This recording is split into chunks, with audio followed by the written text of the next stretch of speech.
How is money created? Where does it come from? Who benefits? And what purpose does it serve? What is a money system? What is the money behind the money system? For centuries, the mechanics of the monetary system have remained hidden from the prying eyes of the populace. Yet its impact, both on a national and international level, is perhaps unsurpassed. For it is the monetary system that provides the foundations for international dominance and national control.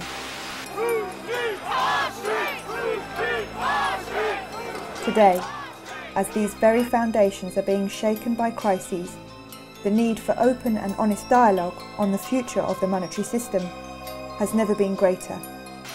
This economic crisis is like a cancer. If you just wait and wait thinking this is going to go away, just like a cancer, it's going to grow and it's going to be too late. What I would say to everybody is get prepared. This is not a time right now to wishful thinking the government is going to sort things out. The governments don't rule the world. Goldman Sachs rules the world. We're on the verge of a perfect storm. In opposition lie corrupt and entrenched interests that lurk in the corridors of power, for whom there are no reasons to relinquish privileges they feel are justly deserved. Has he got a reform plan for the NHS? No. Has he got a police reform plan? Has he got a plan to cut the deficit? Order! Miss Order! Order! Do you trust the government? Order! Try to calm down and behave like an adult, and if you can't, if it's beyond you, leave the chamber, get out, we'll manage without you. This is the bank being put out of its feeding station. There's no coincidence that boom and bust started to become a real cyclical issue around about the 1700s when William Paterson founded the Bank of England. Eat her, now! This is intolerable behaviour as far as the public... No, it's not funny. Only in your mind is it funny. It's not funny at all. It's disgraceful.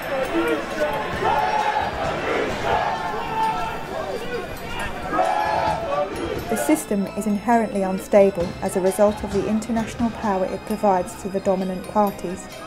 For at the heart of it lies the idea of, how can I get something for nothing? Statistical analysis has found that every time an empire begins to near its own demise, you'll find that its currency will be debased. There is no guide to how this whole system operates. To give you an example, a researcher at the BBC working on a Robert Peston documentary went to the Bank of England and said, can you give me a guide to how money is created? And they just said, no. This documentary will investigate and explain this ever-changing system and the impact it has, both on a national and international level.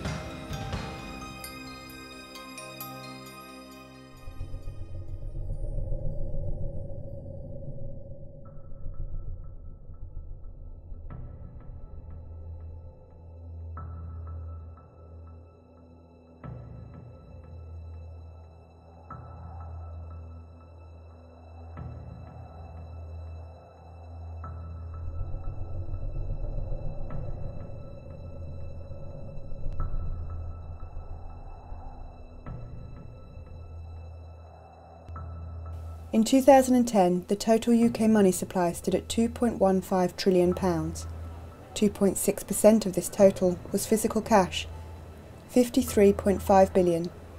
The rest, £2.1 trillion, or 97.4% of the total money supply, was commercial bank money. The 3% of money is created through the central bank, and that money, essentially, if you created a £10 note, you could sell that to a bank to put into their ATM, and the bank would have to repay that £10 or buy it for £10.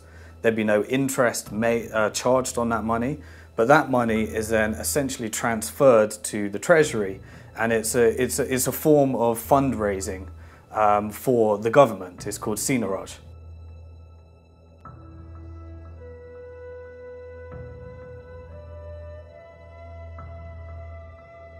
When the Bank of England creates a £10 note, it costed about 3 or 4 pence to actually print that note, and it sells it to the high street banks at face value, so at £10. And the profit, the difference between printing the note and actually selling it for £10, goes directly to the Treasury. So in effect, all the profit that we get on creating physical money, banknotes, goes to the Treasury, and it reduces how much taxes we have to pay. Over the last 10 years, that's raised about £18 billion. In 1948, notes and coins constituted 17% of the total money supply. This was one contributing factor in the government's ability to finance post-war reconstruction. This included the establishment of the NHS. In only 60 years, notes and coins have shrunk to less than 3%.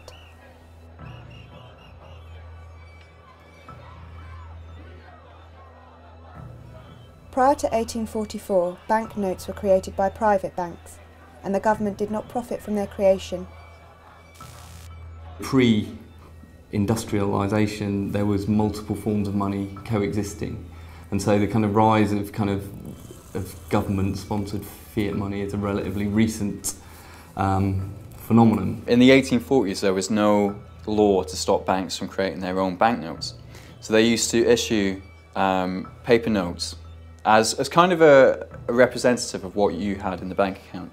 Instead of you taking your heavy metal coins out of the bank and then going and paying somebody with them, you could get your paper which said how much money you had in the bank, and you could give that to somebody and they could use that to go and get the heavy metal coins from the bank. Now over time, these paper notes became as good as money. People would use the paper notes instead of going and getting the real money from the bank. And obviously, as soon as the banks realised that what they were creating had become, the dominant type of money in the economy, they realised that by creating more of it, they could generate profits. They can just print up some new notes, lend it, and get the interest on top of that. And they did that, up until the 1840s. In the 1840s, they pushed it just a little bit too far, and that caused inflation. It destabilised the economy. So in 1844, the Conservative government of Robert Peel actually passed a law that took the power to create money away from the commercial banks and brought it back to the state. So since then, the Bank of England has been the only organisation authorised to create paper notes. Since then, everything's gone digital, and what we now use as money is the digital numbers that commercial banks can create out of nothing. The problem was that they did not include in that legislation the deposits, the demand deposits held in banks by individuals, or electronic forms of money, which essentially what those demand deposits are today. Most of the money in circulation is electronic money, and it's bank demand deposits that sit in our accounts. So in a way, the legislation needs to catch up with developments in electronic money and the way that banks actually operate. Money held in bank accounts are called demand deposits. This is an accounting term the banks use when they create credit. Banks follow the same process when they create loans. All money held in bank accounts is an accounting entry.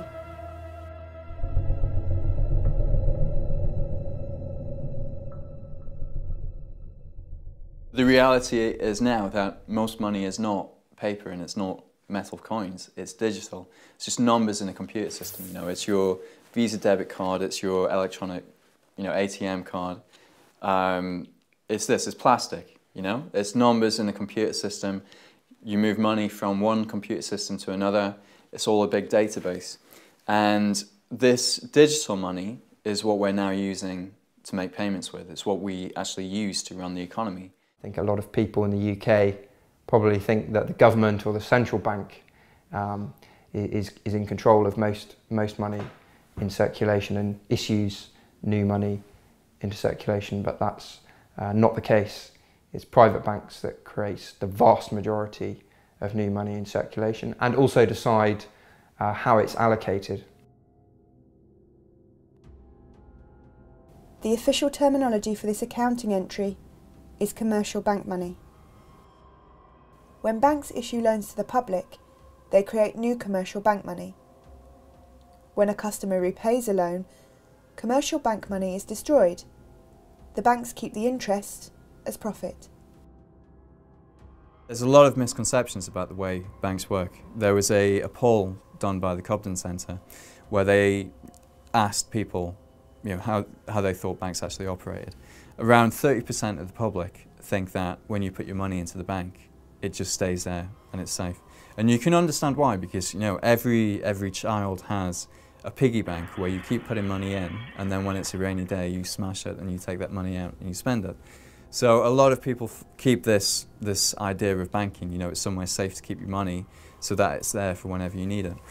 The other 60% of people assume that when you put your money in, that money's then being moved across to somebody who wants to borrow it. So you have a pensioner who keeps saving money her entire life, and then her life savings have been lent to some young people who want to buy a house.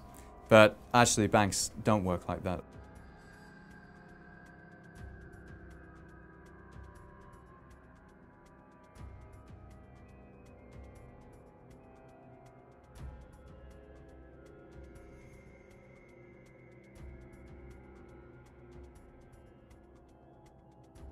At the moment in the UK, money creation and control is largely in the hands of private banks.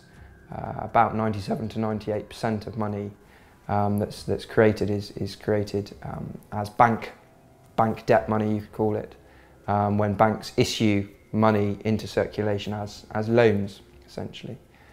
This is a very poorly understood fact. It's not a conspiracy theory, it's not a crackpot theory, it's the way the Bank of England describes the process. When banks make loans, they create new money.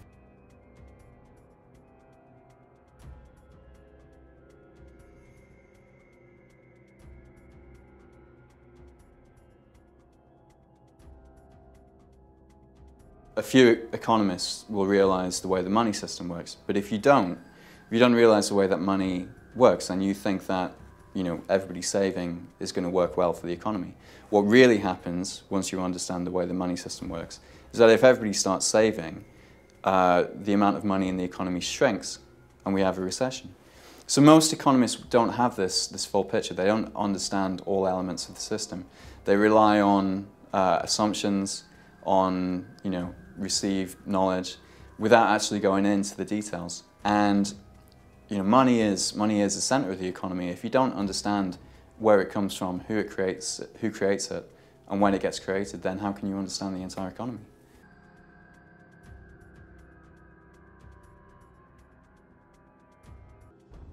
When the vast majority of money that we use now is not cash, but it's electronic money, then whoever's creating the electronic money is getting the proceeds of creating that money. And obviously creating electronic money is much more profitable than creating cash because you don't have any production costs at all.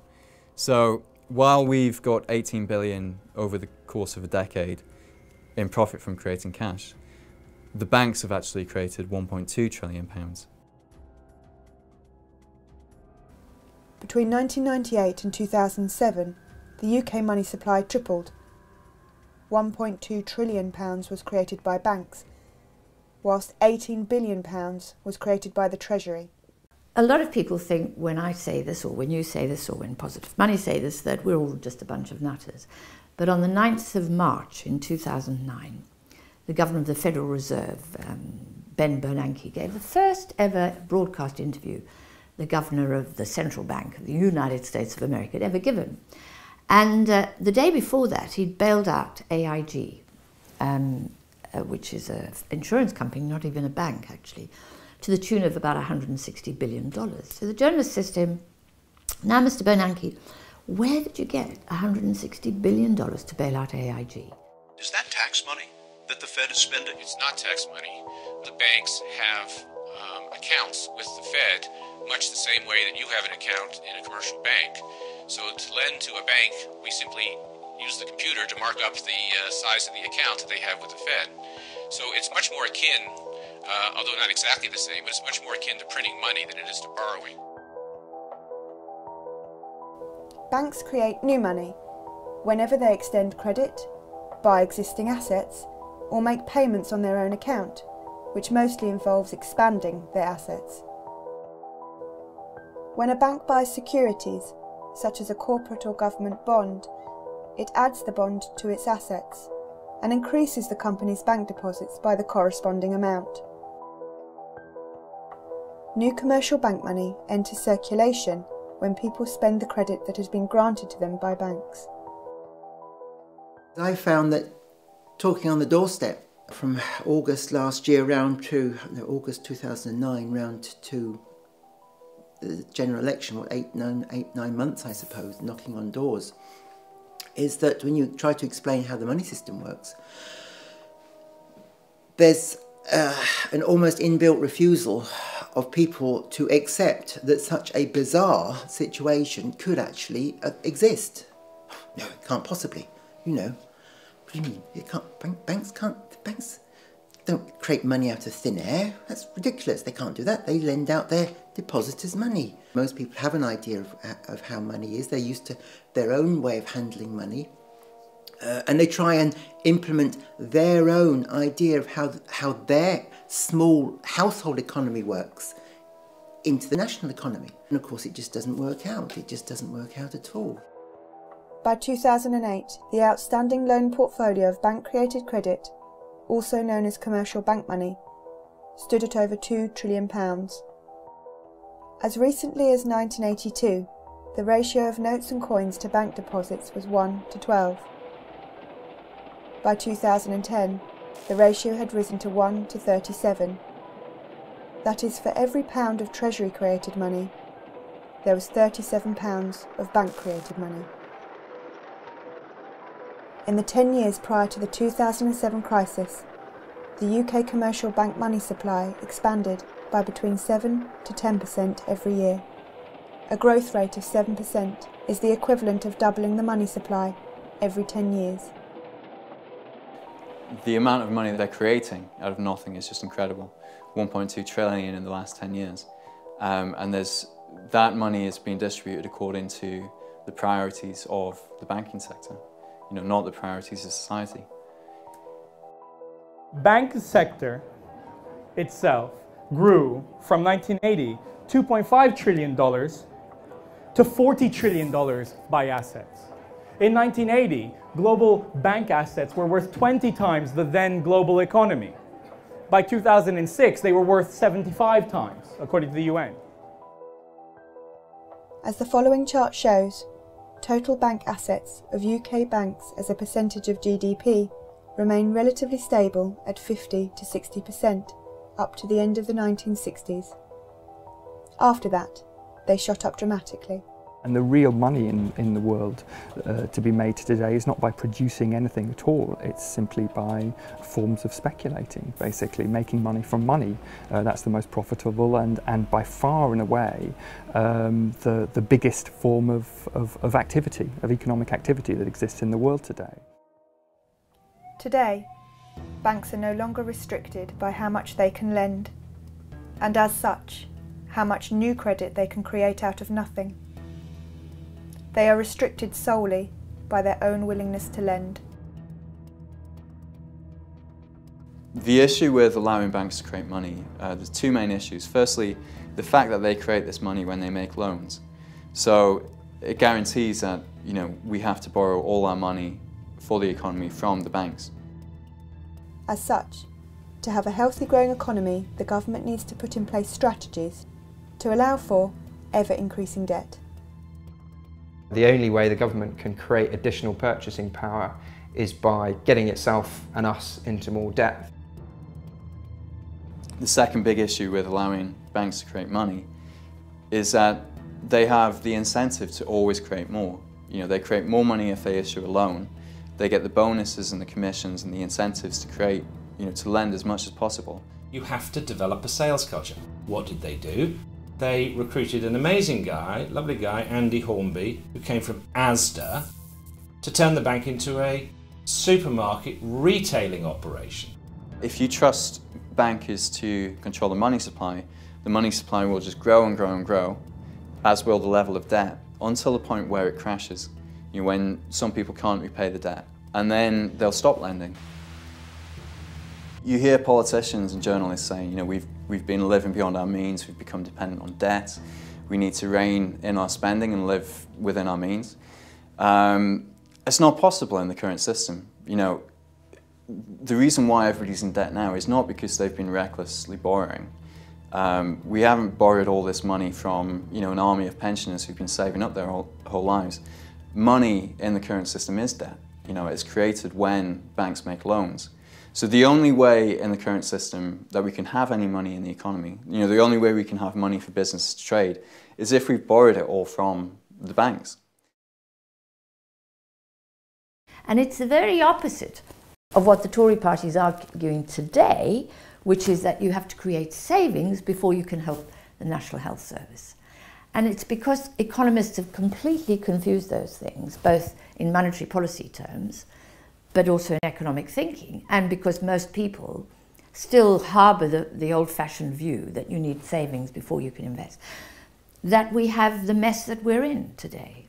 Now, one of the reasons why we find it difficult to understand the banking system and credit creation is that we leave school without any money and we go and get a job working as an apprentice to a plumber. We work really hard all month, and at the end of the month somebody puts money in our bank. And so for us the logic is you work and then you get money, you get savings. In reality you would never have got that job if credit hadn't been created in the first instance. It's a really important conceptual misunderstanding, and it isn't something that the public just are guilty of. Economists don't understand this stuff. Money doesn't come out of economic activity. A lot of people I've come across kind of assume that if you've got businesses and you've got people doing things, that somehow money somehow emerges out of the process of people doing things, making things and growing things and selling things and producing things, that somehow money just emerges. It's not. It's like oil in a car. You have to put it in. When I see David Cameron talking about how we need an economy not based on debt, but we need an economy based on savings, he just doesn't know what he's saying. It's ridiculous. It's absolutely absurd, and it shows his complete lack of understanding of how our money system actually works. What he's essentially saying is that we need an economy with no money. If everyone was saving, we'd have mass disappearing of money, which is essentially what a bank write-off is. Essentially, is people defaulting on their debt, which essentially is just money disappearing. But if people weren't taking on the debt, then it's just such a joke. It's such an amateur understanding of how our economy works and how the monetary system works and how money is actually created. So I really do get a laugh out of watching what people are actually saying, and they're all just regurgitating what they've learned off each other, and you just hear the same things, and it just makes me, it really gets on my nerves when I hear people talking about yeah, we need more regulations, we need to regulate the way banks are actually, and the bonus. It's all just one big smokescreen and working on all the symptoms of a greater disease, which is really, you need to look at the money system, the way money is created, and if we don't want any debt, then we're essentially saying we don't want any money and we want a moneyless economy with the exception of the 3% that's created debt-free. It's a paradox under the current system. If we, as the public, go into further debt, then that's going to put more money into the economy and we're going to have a boom. When you have a boom, it's easier to borrow, so people get into even more debt. And eventually, this cycle continues. It gets easier and easier to get into debt until some people get over-indebted and then, they default. They can't repay their mortgage. That's what happened in, it happened first in subprime America. And then, that just brings to a wave of defaults which will ripple across the entire economy. The banks go insolvent, then we're into a financial crisis, and then the banks stop lending. And they were excessively lending in the boom, and then they stop lending, and then that makes the recession even worse. People lose their jobs, and then they become even more dependent on debt just to survive, basically. We have a system where we have to borrow in order to have an economy. We have to be in debt to the banks. And that guarantees, a massive profit for the banks. This is the boom-bust cycle. I've said before, Mr. Deputy Speaker, no return to boom and bust.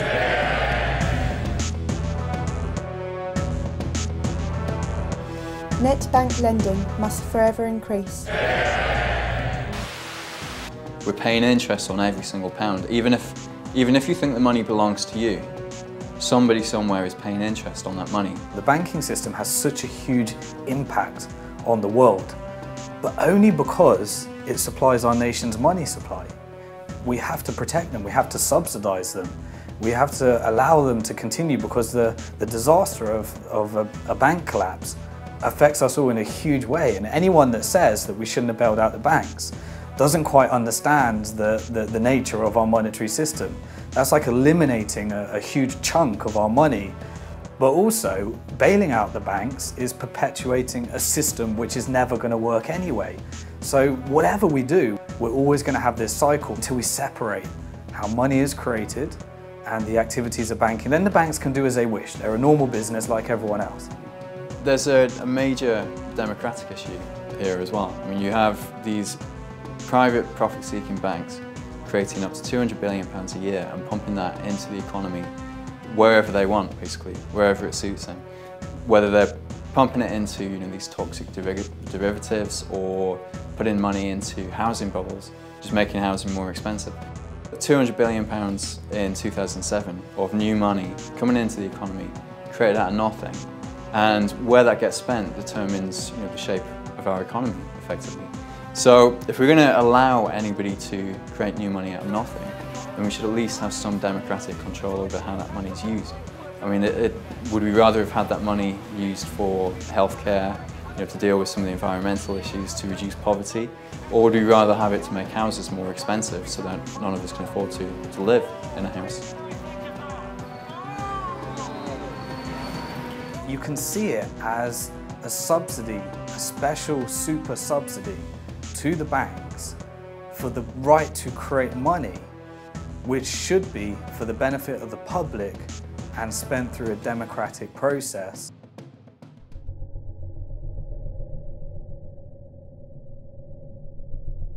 There's also another form of money, which is effectively an electronic version of cash, and it's a type of money that the commercial banks use themselves to make payments between each other. The high street banks don't want to be carrying around huge quantities of money because it's dangerous and it's inconvenient and it's expensive. You have to hire security guards for that type of money. So what they do is they pay each other in what is an electronic version of cash, which in the industry is known as central bank reserves. They keep this electronic cash in accounts at the Bank of England. But as a member of the public, you can't access this electronic cash. You can't get an account with the Bank of England. What they do is they effectively sell this central bank money to the banks. And they do this by creating it out of nothing and using this money to pay for bonds, to buy bonds from the high street banks. So the high street bank will come along with a bond which is effectively government debt, and it will give it to the Bank of England, and in return the Bank of England will type some new numbers into the bank's account at the Bank of England. So effectively they're creating central bank reserves out of nothing. The Bank of England creates central bank reserves by increasing the available credit in the settlement bank's account with the Bank of England. The settlement bank in return posts bonds or sells assets as collateral for the reserves. A total of 46 banks hold central reserve accounts at the Bank of England. Smaller or foreign banks hold accounts with one of these 46 banks to allow them to accept or make payments in pounds sterling.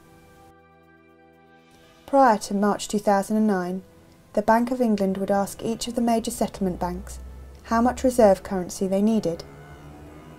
The settlement banks would then swap a bond for the reserve currency and agree to repurchase the bond for a specific amount at a specified future date. The settlement banks would then receive interest at base or policy rate for the central bank reserves they held. Since the crisis, settlement bank central reserves have shot up dramatically.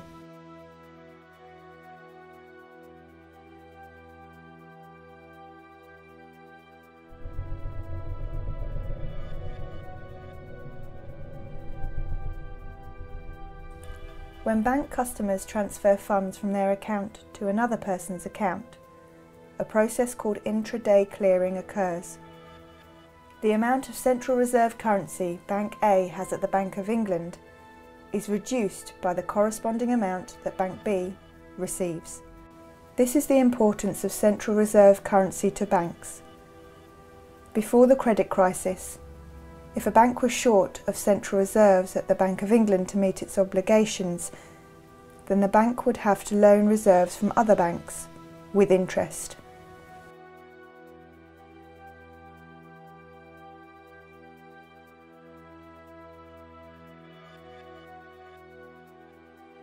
If you sell something on eBay, you know that that deal's not complete until you get some money put into your account. You know, most people actually want to see the money in their account before they're happy to close on a deal. Now the banks are pretty much the same, but they want to see the money in their account at the Bank of England before they consider a deal complete. So for example, if you're buying a house from somebody who banks with a different bank, then what'll happen after you spend $250,000 on a house is you'll tell your bank to transfer some money to the house seller's bank. And what the bank will do is actually instruct the Bank of England to move $250,000 from their account at the Bank of England to the bank of the house seller. And that money will actually move across between the accounts at the Bank of England.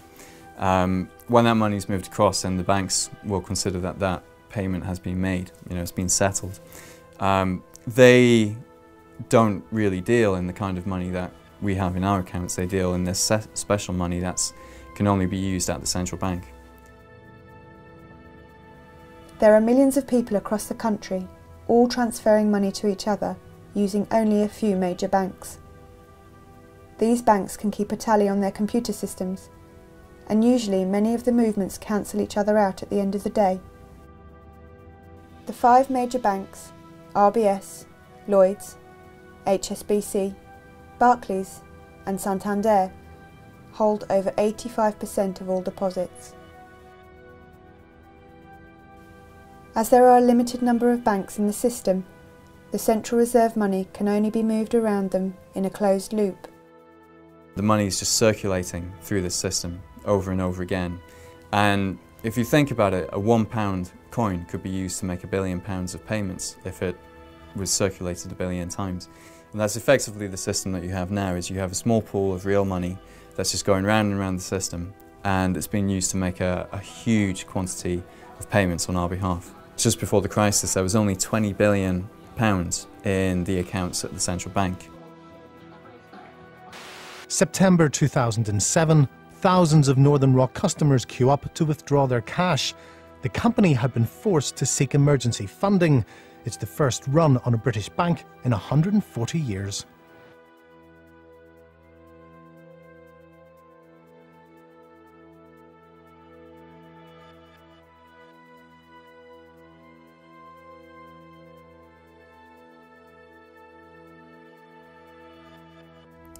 If they don't have enough of this central bank money, then effectively they can't make payments. And if that happens, then pretty quickly the entire system seizes up. So the Bank of England has the responsibility of making sure there's enough of this money in the system. The requirements for banks to hold a specific amount of reserves has changed many times since 1947. At that time, banks needed to hold a minimum ratio of 32% of reserves, cash, or treasury bonds to deposits. In 2006, the corridor system was introduced, in which banks could set their own reserve targets each month. The rules changed again in March 2009, when the Bank of England introduced quantitative easing. Quantitative easing, in effect, gives settlement banks the central reserve currency for free. The central reserve currency is what is referred to as the real money in the fractional reserve model. But the fact is, banks can have as much of this as they want, and central reserve currency itself is a form of fiat money, which is backed by nothing. As a consequence, there is no longer a meaningful fractional reserve.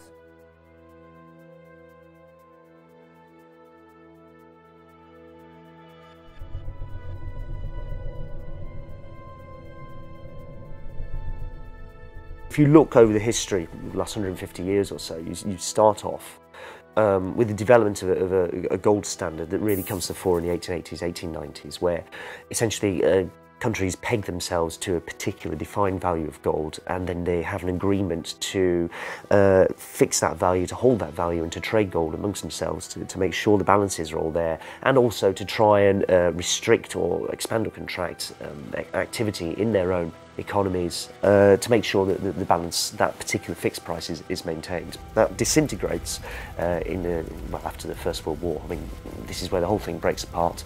Very major dislocation in the international monetary system at that point, not really resolved until you get Bretton Woods agreements at the end of the Second World War, in which everything is pegged to the dollar and the dollar is pegged to the gold. So you're kind of one remove from gold backing or saying that there is a definite, sort of solid commodity money behind the paper money and the credit money that we're all using over here. You're kind of one remove from it.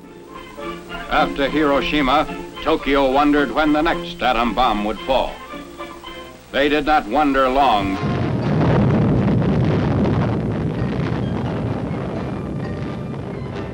In 1944, at Bretton Woods, the US and the UK began to negotiate how to govern the world economy, the world monetary system, and came up with the World Bank and the IMF and a series of other institutions designed to manage the global currency. And there was still a gold standard, but this gold standard was going to be tied to the dollar. All of the world's gold had moved from London to Fort Knox, and all of the world's currencies were tied to the dollar. This system was designed to manage the sorts of imbalances, to avoid credit crunches, or for countries, the credit crunches are known as balance of trades deficits, i.e. when they can't pay their bills and their currency collapses. The currencies were managed, and the system was stable, as long as the Americans played the role of oversight. Now, who knows the great story about how that all came to an end? So the quantity of money that was needed to pay for the Vietnam War, that's exactly what I was trying to get at. Oil shocks was another one. That meant that the Americans were no longer respecting their role or playing their role governing the monetary system. They were inflating the value of their own currency, but ostensibly it was meant to be tied to gold and to every other currency. So what did the French do? The French were a little bit worried that President Nixon wasn't entirely honest. And they were worried that that precisely what we described, that Nixon was printing money when he shouldn't have been, was going on. And they were worried there wasn't enough gold to honor the exchange rate of the French franc. So they sent a gunboat to New York Harbor to ever so politely ask for our gold back, please. Did they get their gold back? Go on, guess. They didn't. And the Bretton Woods system came to an end. And this is the point in which we enter the modern era of the financial system.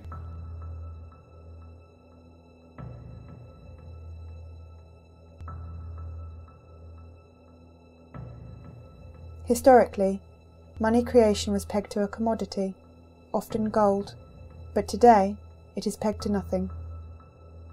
Which means there is nothing backing our money. This piece of paper is just a piece of paper. Where does this leave us? If money is based on nothing, why do we think it has any value? Sorry? Because we can still go and exchange it. What? Well, somebody else was going to shout. Great little Latin fact. The word for credit comes from belief. Correct.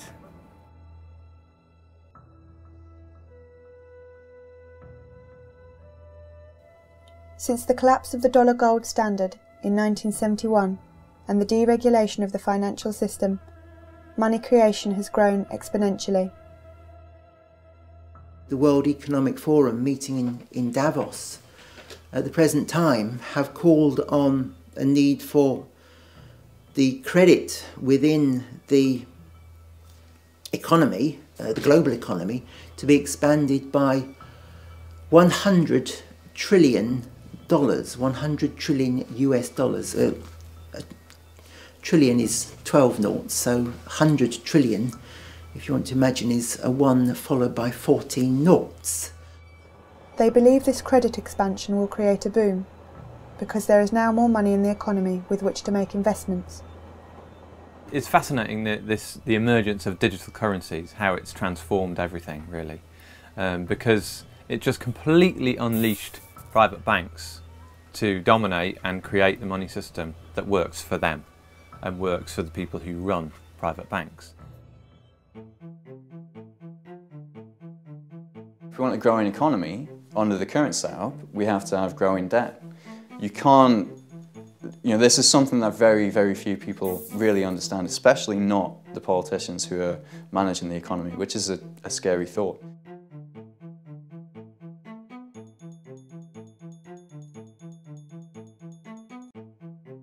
As the money supply grows, more money is available, which can be invested in productive avenues. However, it can also be used to gamble and drive up asset prices.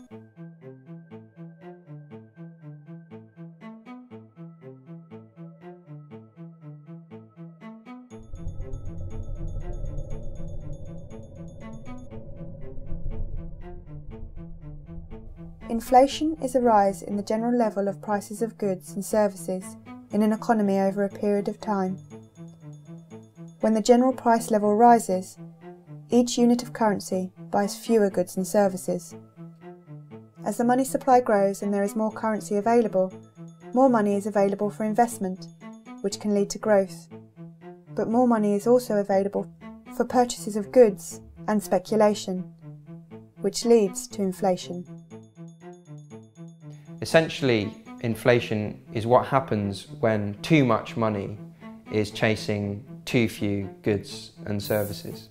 So there's too much money for the actual output of the economy. However, in practice, inflation is much more skewed and complicated. Measuring inflation is not a science, and the way it is recorded poses a dilemma. The Consumer Price Index, or CPI, is measured from a sample of goods and services.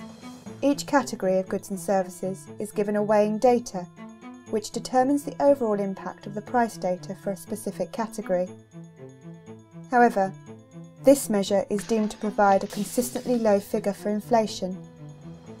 Interestingly, house prices, mortgage repayments, and council tax are excluded. Yet apps and dating agency fees are included. The Retail Price Index, or RPI Inflation Index, is another way of measuring inflation and scores consistently higher values than the Consumer Price Index. Recently, many pension schemes have adjusted their annual payout increases from RPI to CPI.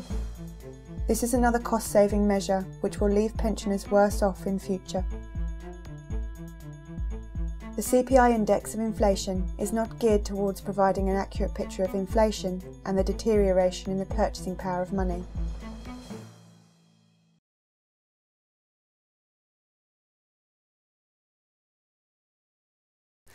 In the 7 years between 2000 and 2007, the money supply doubled, and the banks, the central bank, the Bank of England in this time, was under the impression that they had it under control because they were saying, prices aren't going up that much. Of course, they were only looking at prices in your local corner shop. They weren't looking at the price of housing, and housing is, the biggest expenditure that most people will make.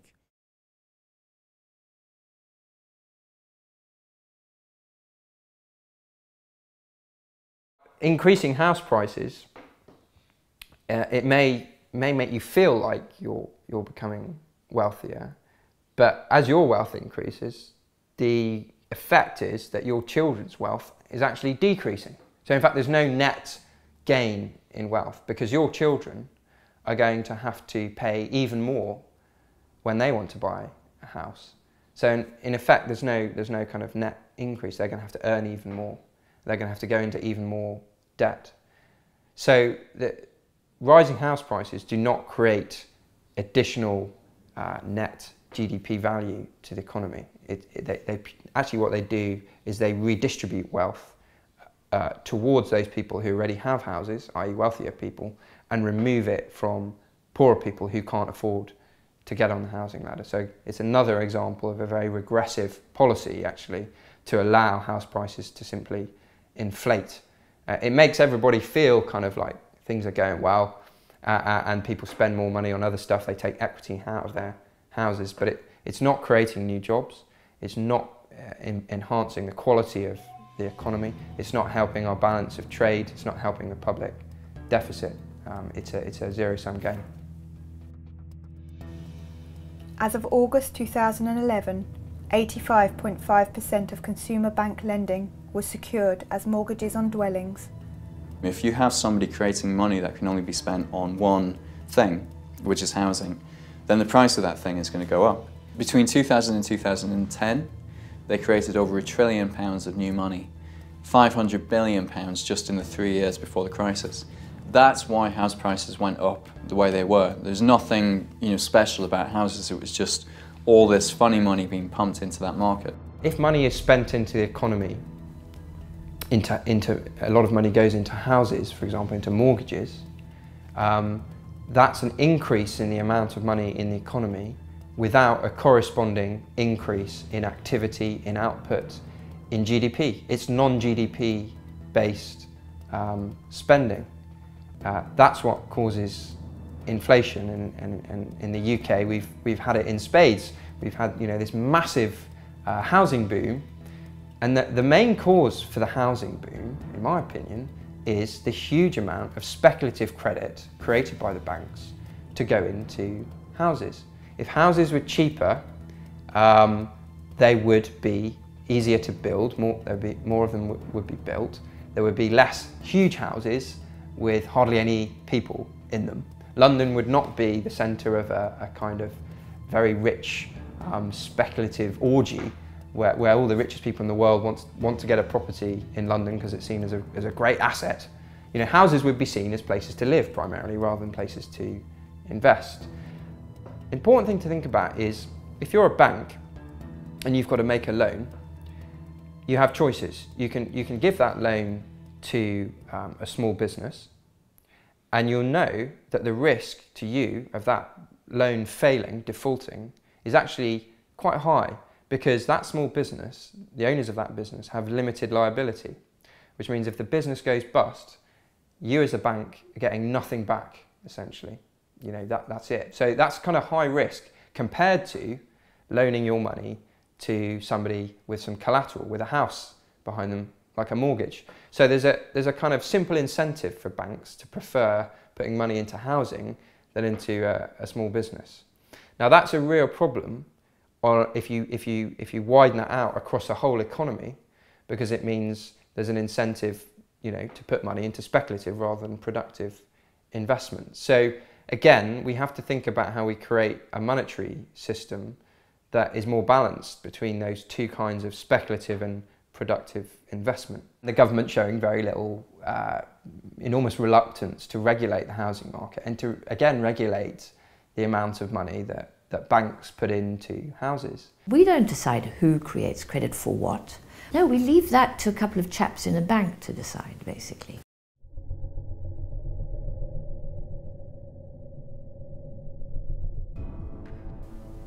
A bubble occurs when there is very high inflation in the price of a specific good or service over a short period of time. The idea of the tulips and their relevance is that we saw the first ever financial bubble and crash. The craze for tulips, black tulips being a mythical ideal of what somebody could genetically engineer through cultivation after many generations, became a mania in the Netherlands in the 1630s. What they didn't realize was that many of the very, very rare patterns on tulips were caused by a virus and weren't genetic at all. But they traded in them, to the extent that tulip bulbs got to the point where they were worth 10 times the average annual salary of a person working in the Netherlands. There was a futures market in tulip bulbs because obviously you plant them now, but you don't know what's going to come out of the ground. So we see already 400 years ago that a money system or a financial system is not something that exists in the abstract, somewhere out there in the ether, but something that was to do with states, power, trade, and how they interact with each other. Unlike tulips, which are a disposable luxury, houses are both a necessity and a luxury, and as such they are ideal as a vehicle for money and bubble creation. A dwelling is perhaps the most prized possession of value most people aspire to. Inflating house prices in this way allows a nation to expand its money supply without affecting inflation data. The additional purchasing power created increases the perceived wealth in relation to other nations, and thus it creates relative power. It is a way of increasing monetary power without investing in the productive growth of industry. But certainly if you look at Britain and America as outstanding examples of this, these are countries with very high rates of private home ownership, so you've got a good base to try and perform this sort of policy off the back of. I think it was quite deliberate in the case of the US, almost explicit. It was Alan Greenspan, as head of the Federal Reserve, when confronted by a stock market crash at the end of the 1990s, quite deliberately slashed interest rates to almost zero. Everyone can borrow very, very cheaply. In particular, it's very easy to borrow against a house because this is an asset and it's potentially something that a bank can say, well, okay, we're not just lending you money unsecured, you actually do have a house, and that's great because we can repossess it. They won't tell you this when you take the mortgage, but they can do this. And that bubble is then what fuels expansion, such as it is inside the US and inside the UK, where something similar takes place for the next decade or so. I think it's also a reflection of an underlying weakness of these governments, that they simply lack the will and possibly the ability, but I think it more comes down to a will to challenge financial markets, to challenge big capital and say, we're going to do something different now, and you're going to have to go along with it, because we've been democratically elected and you lot frankly haven't, and we have a mandate to do this and we're going to make this happen. Just remember, it's all part of the plan. What are you yapping about? You voted for it. In Holland, or in the Netherlands, what we had over a period of trying to get independence initially from Spain and trying to raise money to get an army to free themselves was financial innovation. They innovated public lotteries to get money together. They had public subscription. This was the idea that led to the idea of public shares, a piece of the action that anybody could invest in. That meant that something like 2/3 of the population was investing in tulip bulbs by the 1630s. After independence, these instruments were applied to financing expansion. Why was such a small country able to hold its own against so much bigger countries? For example, Spain and Portugal, that had the benefits of their empires for over a century in respect of the Netherlands. Why could they compete? On what resource basis? Well, they had a more efficient, a more involved, and a broader-based financial system with these instruments that they'd innovated that allowed them to bring more money to bear at one point than anybody else more quickly. Incredible, but true.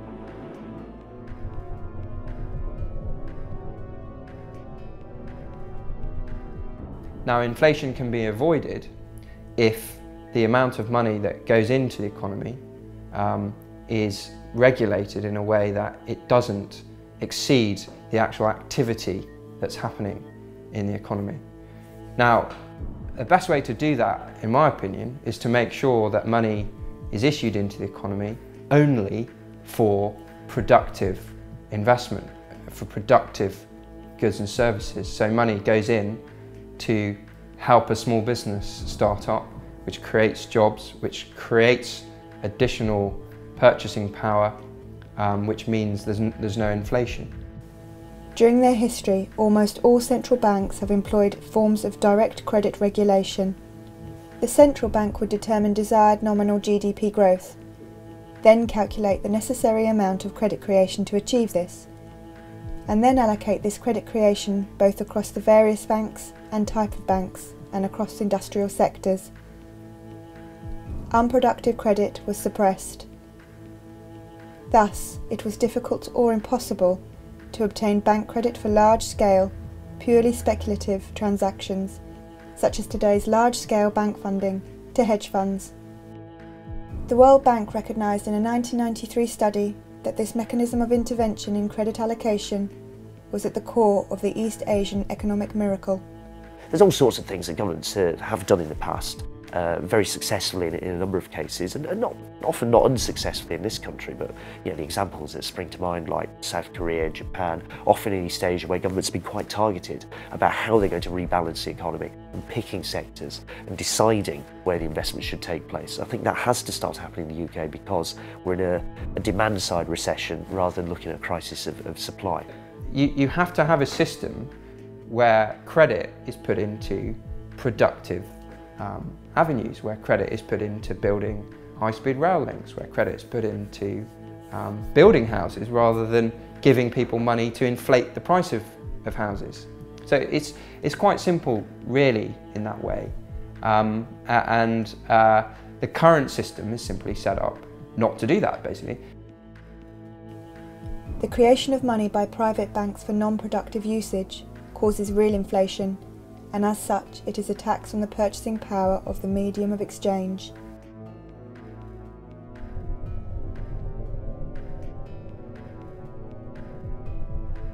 The figures for the UK are quite stark, actually, that average, median, real incomes for, so that's, you know, what, the bit in the middle, for most people declined over the last 8 years or so. They're now in quite sharp decline as we go into the recession. I mean, the sharpest really since, it looks like since about the 1930s, put it that way. So real incomes are declining.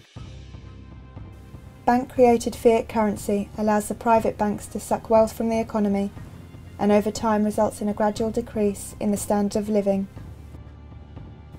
As people become poorer, they become even more dependent on debt. And this at a time when efficiency and machination have improved dramatically. You know, if you go back to the 1960s, and we were expected we were looking forward to an age of leisure. What they were talking television programs saying, what's people going to do with all their spare time? You know, and now we've got more people working harder than ever, spending more than ever, which looks great. You know, everyone's spending more. Everyone says, oh yeah, you know. But if you're not actually benefiting from what you're spending, if you're having to spend the money on childcare costs, on commuting costs, you know, and so forth, just, you know, the costs that people didn't in the past used to have to pay, because, you know, you could walk to work and, you know, one member of the family was able to stay at home and be a permanent homemaker, then you're not actually any better off. You know, everyone's under such enormous pressures nowadays, you know. I am conscious that, say, my 4 nephews and nieces are facing difficult times. Just going to find themselves having to work, you know, very hard, just to keep a roof over them, just to get a roof over them, just to keep a roof over their head. People are getting poorer in real terms. It's because prices are always going up, because all this new funny money is being pumped into the system by the banks, and they're creating it all as debt. So at the same time as prices are going up and things are getting more expensive, we're getting further and further into debt, and you know, our wealth and the return that we get from actually working is getting less and less all the time. I mean, you can't deal with poverty when you have a financial system and a money system that distributes money from the poor to the very rich. Any distribution that you try and do in the opposite direction is, you know, it's effectively pissing in the wind. If you look at issues like, you know, increasing inequality, one obvious way to tackle inequality is to have, say, for example, a redistributive tax system. You know, you tax the rich, you give some money to the poor, you move a bit of money down the scale. That's all very well, but if you completely overlook the fact that there's another redistributive system which is taking money from the poor and giving it to the rich, then you're not really going to tackle this inequality. And the way a debt-based money system works, it guarantees that for every pound of money, there's going to be a pound of debt. Now that debt is typically going to end up with, you know, the poor, the sort of lower middle classes. Those people end up with the debt, and they end up paying interest on that money, which then goes back to the banking sector and gets distributed to the people working in the city or in Wall Street. And what this system does overall is it distributes money from the poor to the rich, essentially, distributes money from the poorer regions of the UK back to the City of London. And it also distributes money from all the small businesses, all the little factories around the UK, and distributes that money back into the financial sector. We have a system whereby the activity of actually supplying occurs under the very same roof as the same organisation that's responsible for profiting from putting together borrowers and lenders, i.e. a bank. So a bank creates our nation's money supply as well as making loans for profit. The government cannot allow the banking system to fail, because if it did, over 97% of all money would disappear. This is why, in the event of a crisis, the risk is transferred to the taxpayer. But even during normal times, banks receive numerous guarantees and benefits beyond the right to create money. Bill, by the way, I know the Bank of America is a very big bank. It happens I've got $32 there myself. Now, just between us, what assurance do I have that this money is safe? Well, all deposits up to $10,000 are assured or insured by the federal government in Washington. That's my guarantee. Yes. Have you heard that the federal government is about $280 billion in the hole? Banks receive large safety nets from the government. The taxpayer guarantees £85,000 as deposit insurance, and the Bank of England provides liquidity insurance in case a bank runs out of reserve currency.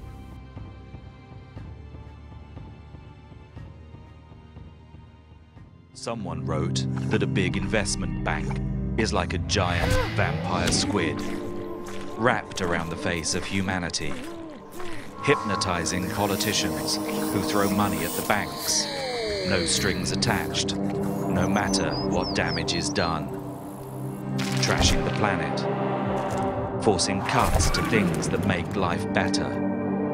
Goodbye schools, goodbye playgrounds, goodbye jobs. The bankers that we bailed out then gave themselves bonuses that were bigger than the first wave of public spending cuts. Britain alone gave the banks more money than it cost to put a man on the moon, 6 times over. Where did our money go? Who let the banks get away with it? Why? Can vampire squids ever be useful? No government yet is brave enough to tame them. Perhaps they need a plan.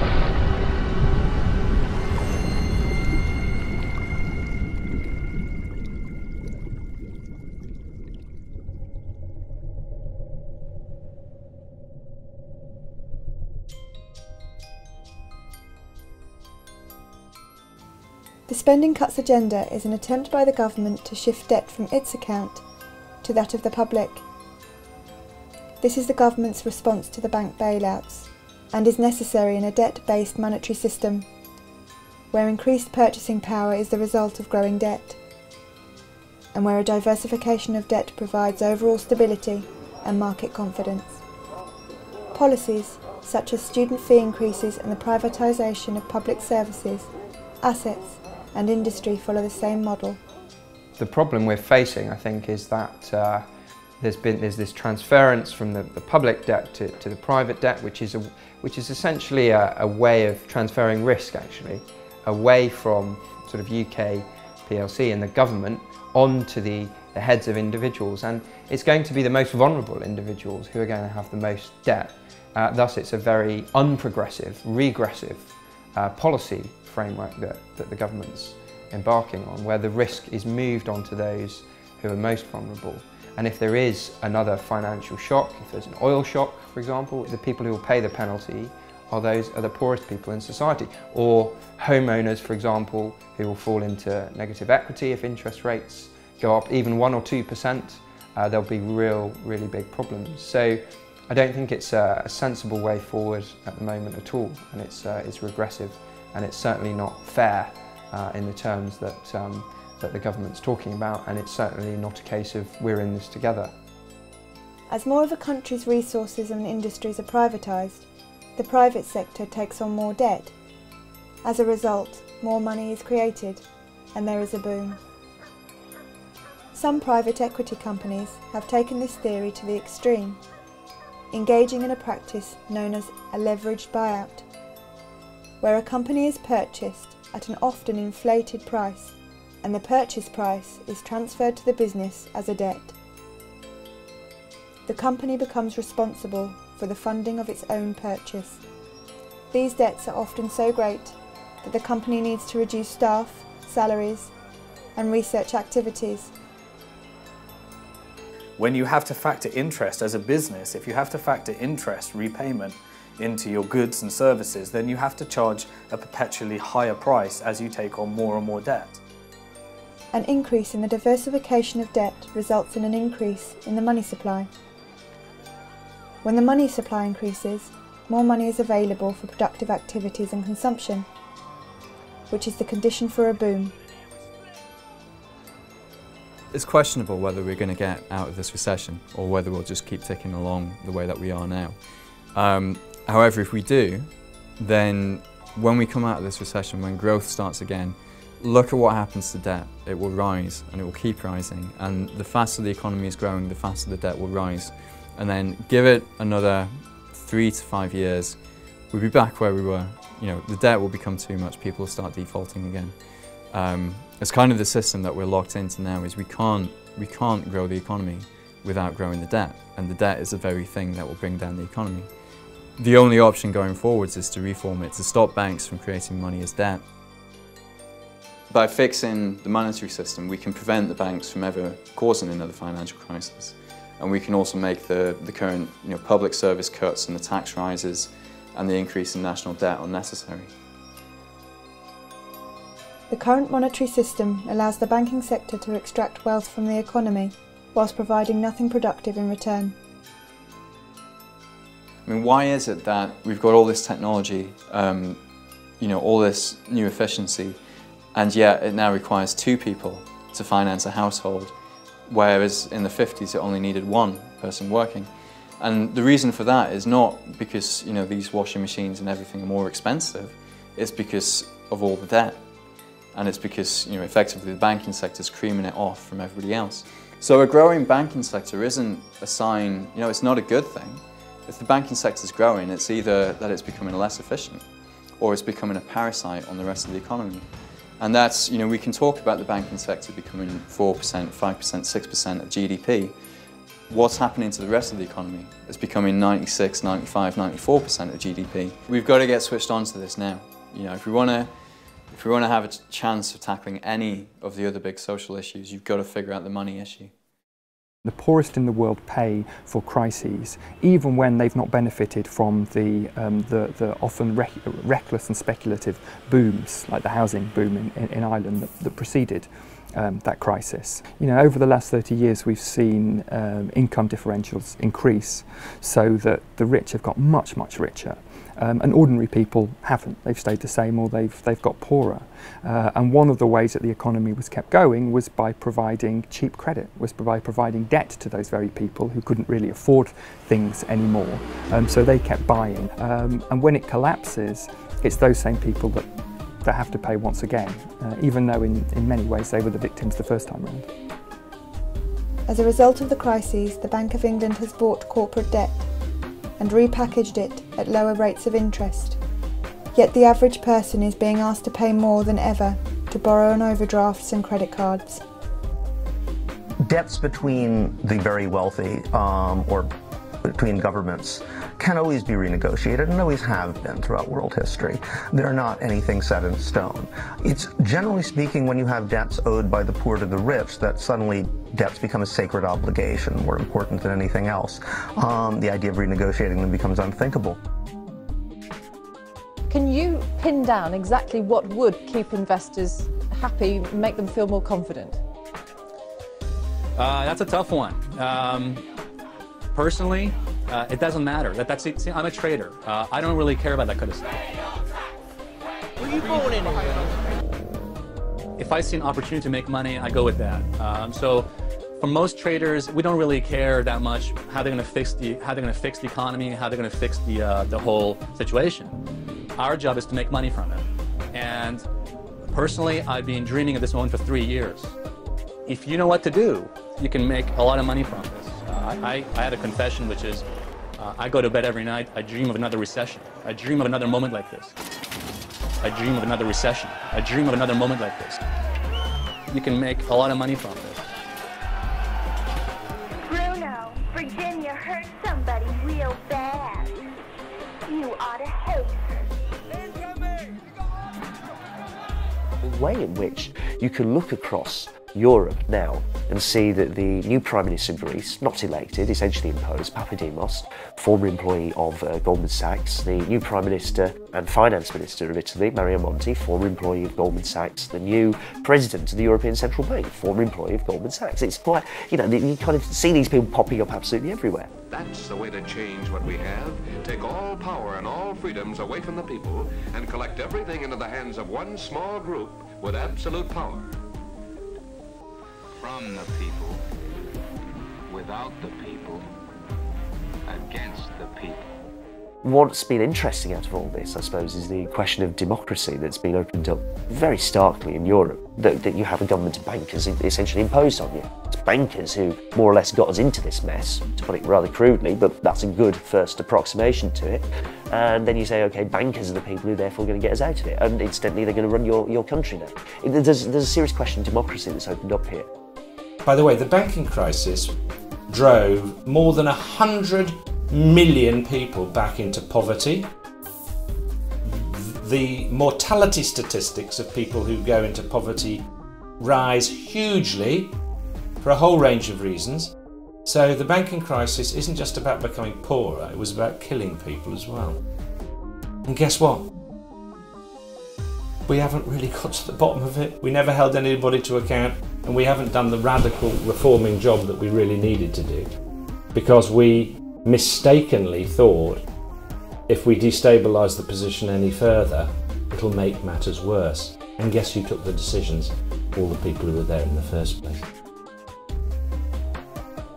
I think you ought to know that the business of one of these businessmen is murder.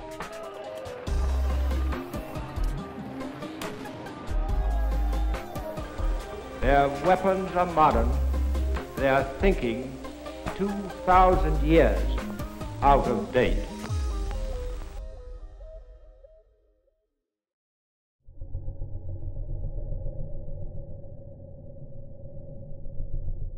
The way that money works and how we use it to do certain types of transactions can be really very important in terms of how over time it steers society in certain directions.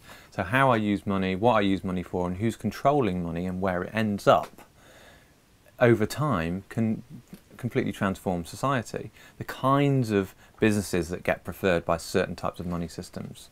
So at the moment we have a money system that prefers larger businesses that can take a lot of their wealth offshore because that's more efficient for them to do that. But that means that money ends up leaving communities. Sometimes I think it's quite amazing that there is very little way of any individual directing money towards their locality. You cannot invest, there's no way for me to actually say, well, I've got a little bit of savings, I want to invest in Norwich, I want to invest in businesses that want to set up here. There's no mechanism for people to kind of invest within their locality. You put your money into a mainstream bank and the money goes off to wherever. Who knows what this is? Shout. Bricks and pound. Who knows what it is? It's worth £1, this one, so it's exchangeable for £1 Is this money? Yes. On what basis? People accept it. There's over 200 shops, independent traders. So it represented something, like we've agreed. We can choose to represent it to be something, and that depends on our mutual consent.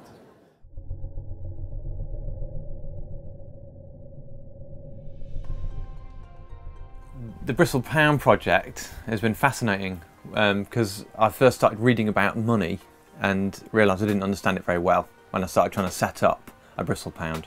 So it's been a bit of a journey for me, and I think everybody else who's been doing it. We can actually build our own currency systems which work to improve the relationships between people within communities, where the people work and share a lot of the economic benefits from the wealth they're creating. And they're constantly using that wealth that they're creating to build positive relationships with other people within that area.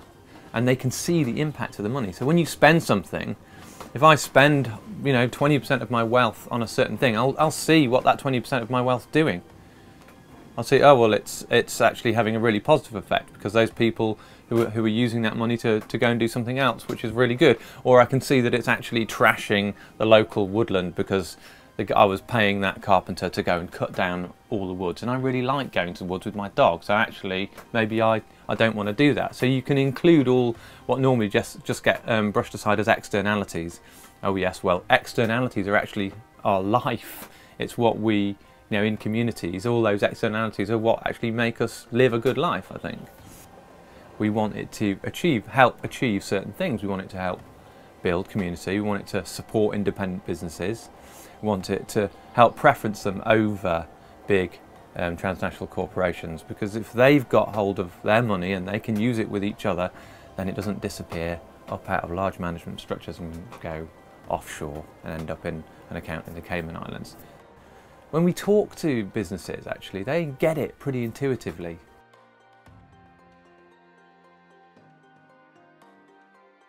The Bank of England, of course, may decide this is a threat to the stability of sterling. At the moment, they're reserving their right to take an opinion on it. They've sent us all their rules and regulations, and what we've done is we've got a team of lawyers who've given loads of work pro bono and said, okay, we'll work on this and we'll make it as watertight as you possibly can. In the end, what the Bank of England decide to do, we don't know. You see a kind of widespread proliferation of alternatives. It's normally during periods of capitalist crisis. So the Great Depression, you had the kind of rise of a lot of scrip currencies, particularly in North America, and experiments in Europe as well, quite a lot. And most of those got extinguished through, basically being made illegal by the authority of the kind of central banks and the political forces deciding that they didn't want those experiments to carry on. This monopoly state bank currency that we have is very good at some things. It's very easy to trade internationally with it. It helps big businesses, it cuts down their transaction costs, but it's not so good for independent businesses and it's not so good for localities. So if we have a money system where the rules value community and connection between people within communities, over time you build up a better and more wealthy basis for a diverse local economy.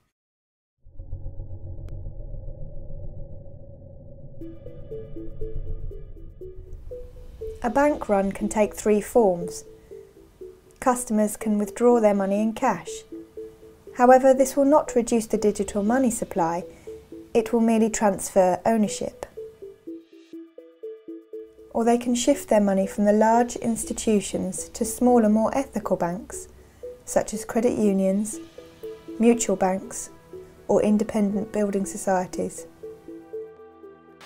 Our next guest has a New Year's resolution, though. She says we'll create a better financial system. And it's this: move your money out of the nation's big banks and into your local community bank. Shifting commercial bank money to these institutions will reduce the monopolistic grip of the big five banks. 于是克里斯汀宣告，11月5日将为转换银行日。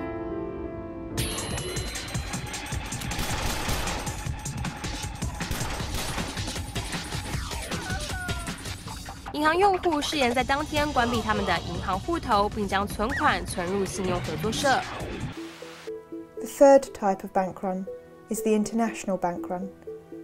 According to at least one US senator, this is what caused the September 2008 meltdown. Look, I was there when the Secretary and the Chairman of the Federal Reserve came those days and talked with members of Congress about what was going on. It was about September 15th. Here's the facts, and we don't even talk about these things. On Thursday at about 11 o'clock in the morning, the Federal Reserve noticed a tremendous drawdown of money market accounts in the United States to the tune of $550 billion. was being drawn out in a matter of an hour or two. The Treasury opened up its window to help. They pumped $105 billion in the system and quickly realized that they could not stem the tide. We were having an electronic run on the banks. They decided to close the operation, close down the money accounts, and announce a guarantee of $250,000 per account so there wouldn't be further panic out there. And that's what actually happened. If they had not done that, their estimation was that by 2 o'clock that afternoon, $5.5 trillion would have been drawn out of the money market system of the United States, would have collapsed the entire economy of the United States, and within 24 hours the world economy would have collapsed. When money is withdrawn internationally from one currency to another, the reserve currency shifts from the national bank of one country to the reserve account of the foreign bank. Foreign banks have relationships with local banks that allow them to hold foreign reserve currencies whilst not being a part of the central bank scheme at the local central bank. For example, when £1,000 is transferred into euros, a UK bank will agree an exchange rate with a euro area bank, perhaps 1.15 euros to the pound. The UK bank will then transfer £1,000 of the central reserve currency to the UK partner bank of the European bank, whilst the European bank will transfer 1,150 euros of reserve currency to the European partner bank of the UK bank. What happens when currencies and the exchange rate system is no longer managed?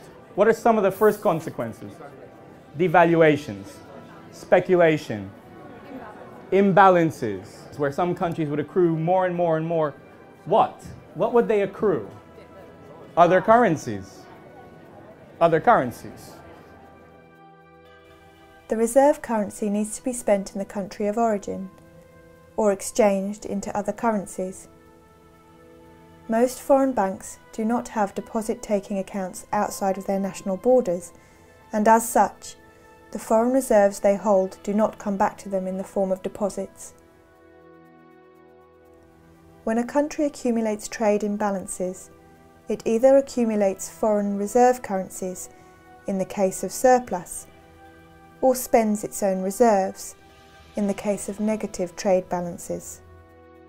Balance of trade is basically the difference between what you're selling abroad and what you're buying from abroad. Now, the feature on the UK is that for a very long period of time it's had a deficit on something called the visible balance of trade, which is trade in things, well, things that you can see. So that is goods that you'd recognise, stuff you can put in containers, it's cars, computers, things that you'd see in a shop. That's been in substantial deficit for, I think it opened up it did open up in the early 1980s. And essentially it hasn't gone away since, and if anything has got wider and wider. Foreign exchange reserves cannot be directly used for domestic spending. The money can only be spent abroad, or on imports. A country with a large balance of trade deficit relies on its creditors to spend the imbalances accrued in its own market. I mean, there have been proposals in the past to try and create a mechanism for those imbalances to match up. So Keynes, for instance, John Maynard Keynes, at the end of the Second World War, his original proposal for what became Bretton Woods and the set of institutions set up there, like the IMF and the World Bank, was that there would be a kind of international clearing union. This is particularly relating to the trade side rather than the sort of the financial side directly. But the principle was that, you know, once trade balances had opened up, everybody would bank through an international clearing bank, and that would kind of force everyone to eventually reconcile the imbalances that appeared in the real economy. But no such mechanism exists. The accumulated net trade imbalance for the UK is around £800 billion.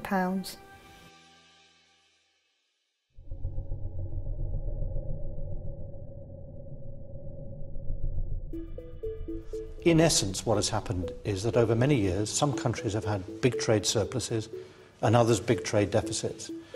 The countries with trade deficits have been spending more than they've been earning, so they've had to borrow from abroad. And they've been doing this year after year. Countries like that are the United States, ourselves, and some other countries in Europe. That cannot go on.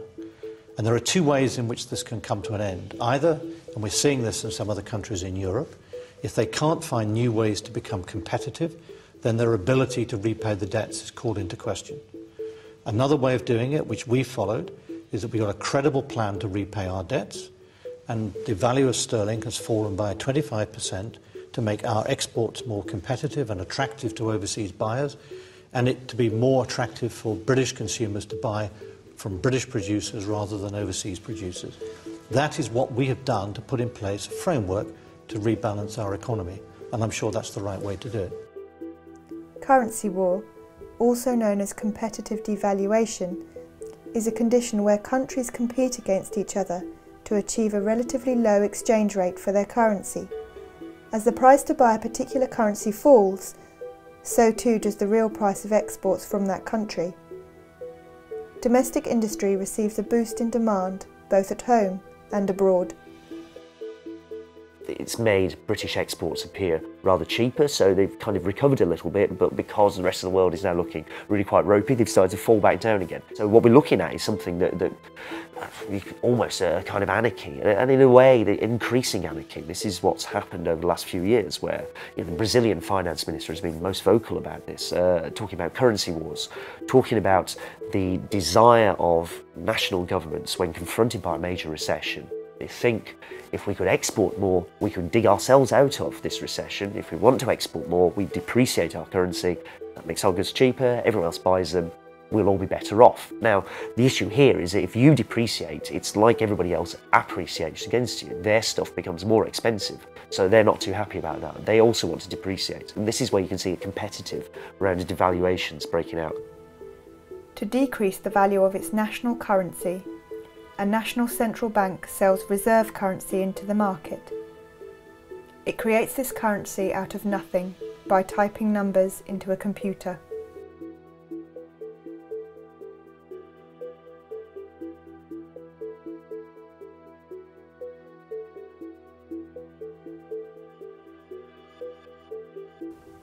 During the long phase of commodity money, the exchange rate would depend on the amount of gold, silver, or copper contained in the coins of each country.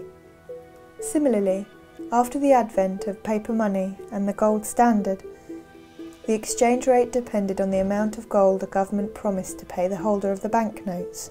These amounts did not vary greatly in the short term, and as such, exchange rates between currencies were relatively stable.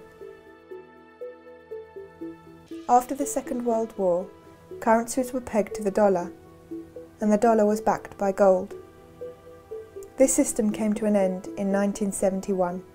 So, we have a modern financial system where money is now chaotically organized.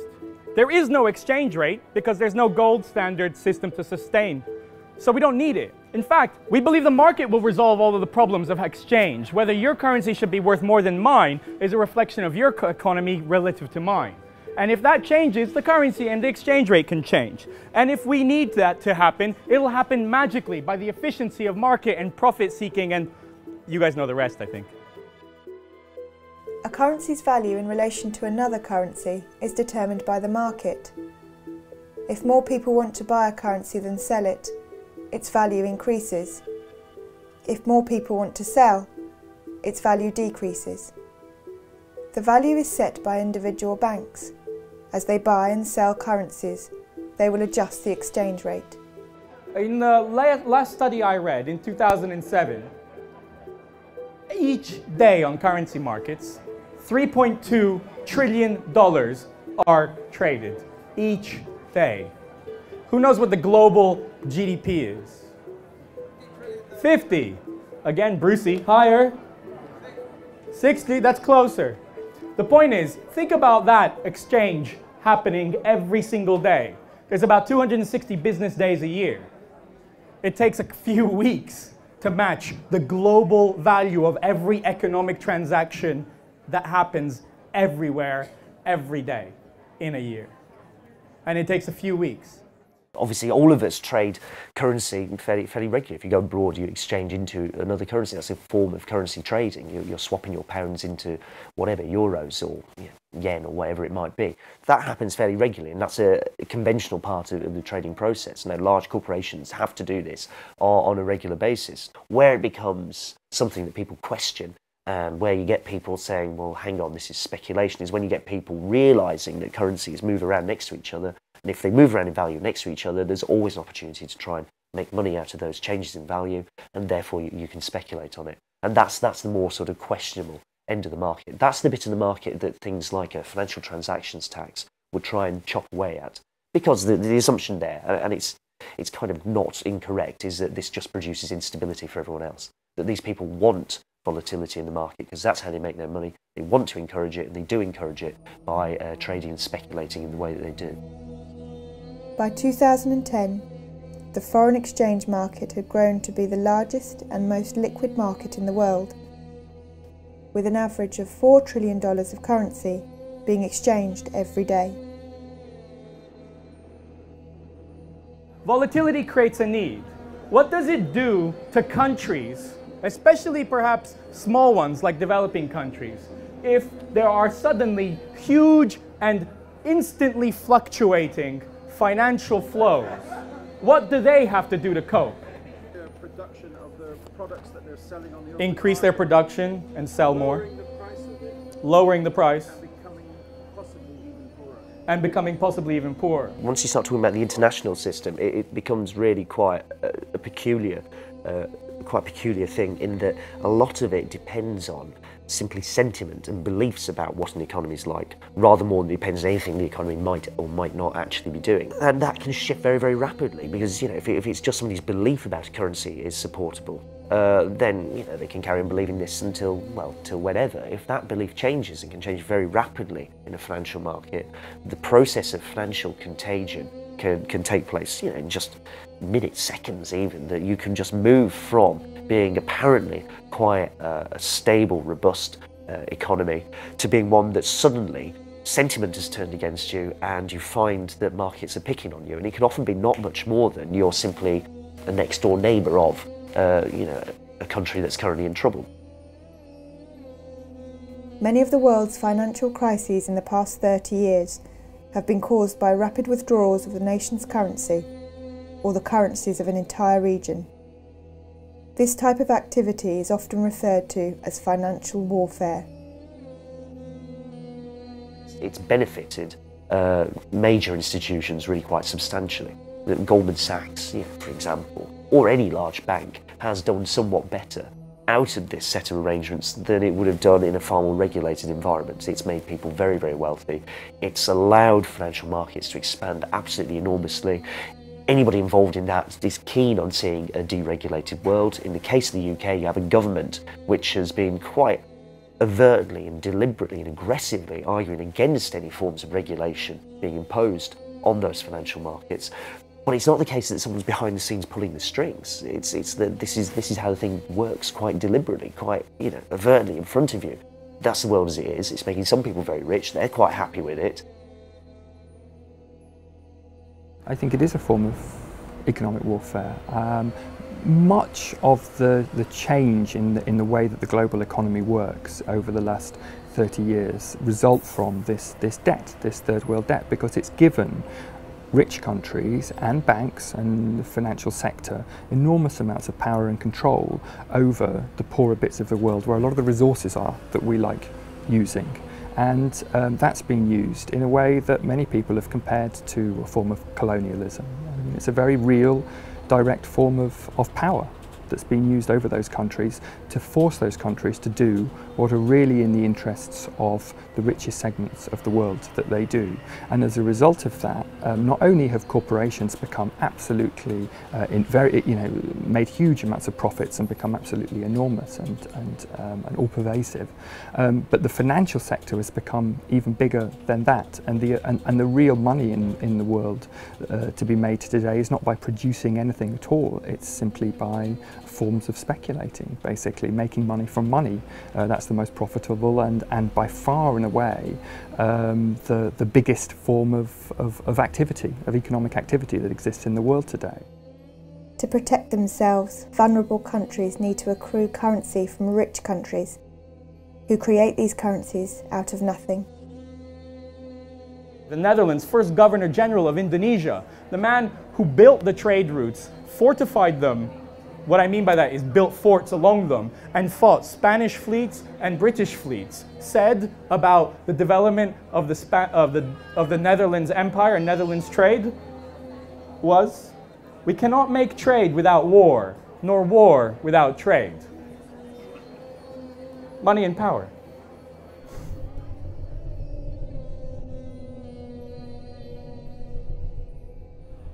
So reserves have become the way in which you can insure yourself against what? Speculation. You said speculation. Speculative attack. Fall in the markets. Bubbles. When a country succumbs to a speculative attack, it is asked to deregulate its markets and conform its financial system to that of the dominant party. The big problem that's faced by most developing countries who got into a debt crisis was that they were told by the powers that be in the world, the International Monetary Fund, which is in many ways governs the global financial system, that the way to get out of debt actually is first of all to restructure your economy, especially to increase your exports so you're earning more dollars, and then you can pay off your debt, which is normally in dollars or some other foreign currency. Unfortunately, time and time again that was proved to not be the case at all. Actually, countries cut back their public spending to the bone, so they stopped growing, they stopped having any potential for growth, and what they did produce was aimed at the export market, was aimed at creating dollars and so on. So they were paying off their debts, but they weren't developing their own economy at all. They were paying far more in debt repayments than they were spending on health or education or anything else, and their debts just kept getting bigger and bigger and bigger. The country becomes a vassal state, allowing large corporations to exploit its natural resources and workforce.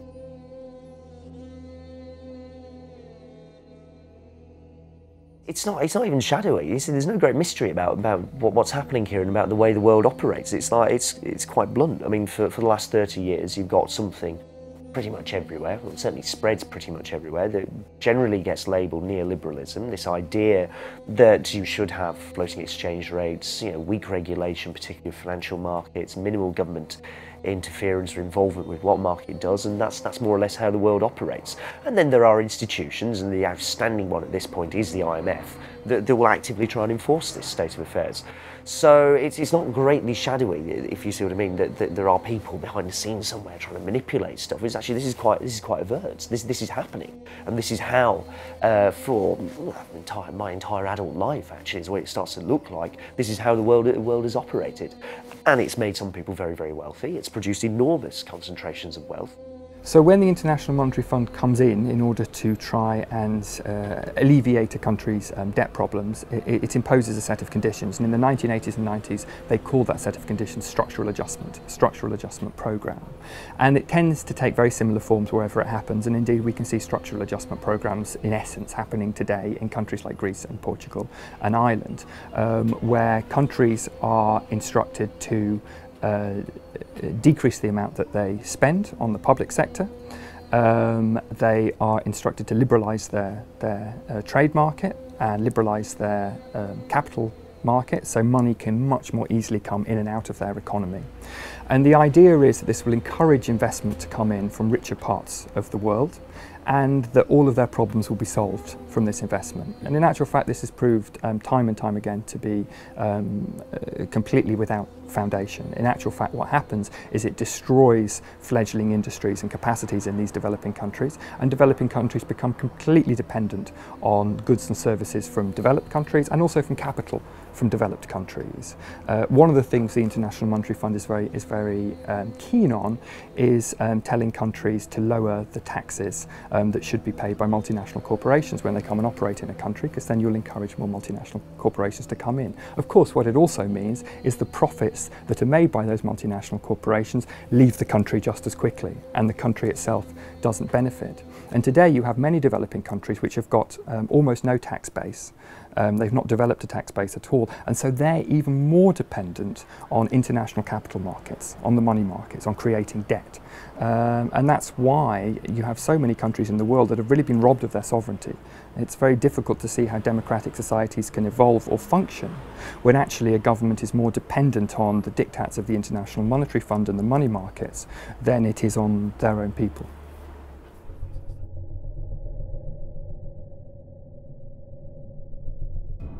What we've seen since the 1970s is a dramatic increase in a series of phenomena that have had a stimulative effect on the changes in the financial system that have brought us to the gleaming, shining metal and steel business that's over there.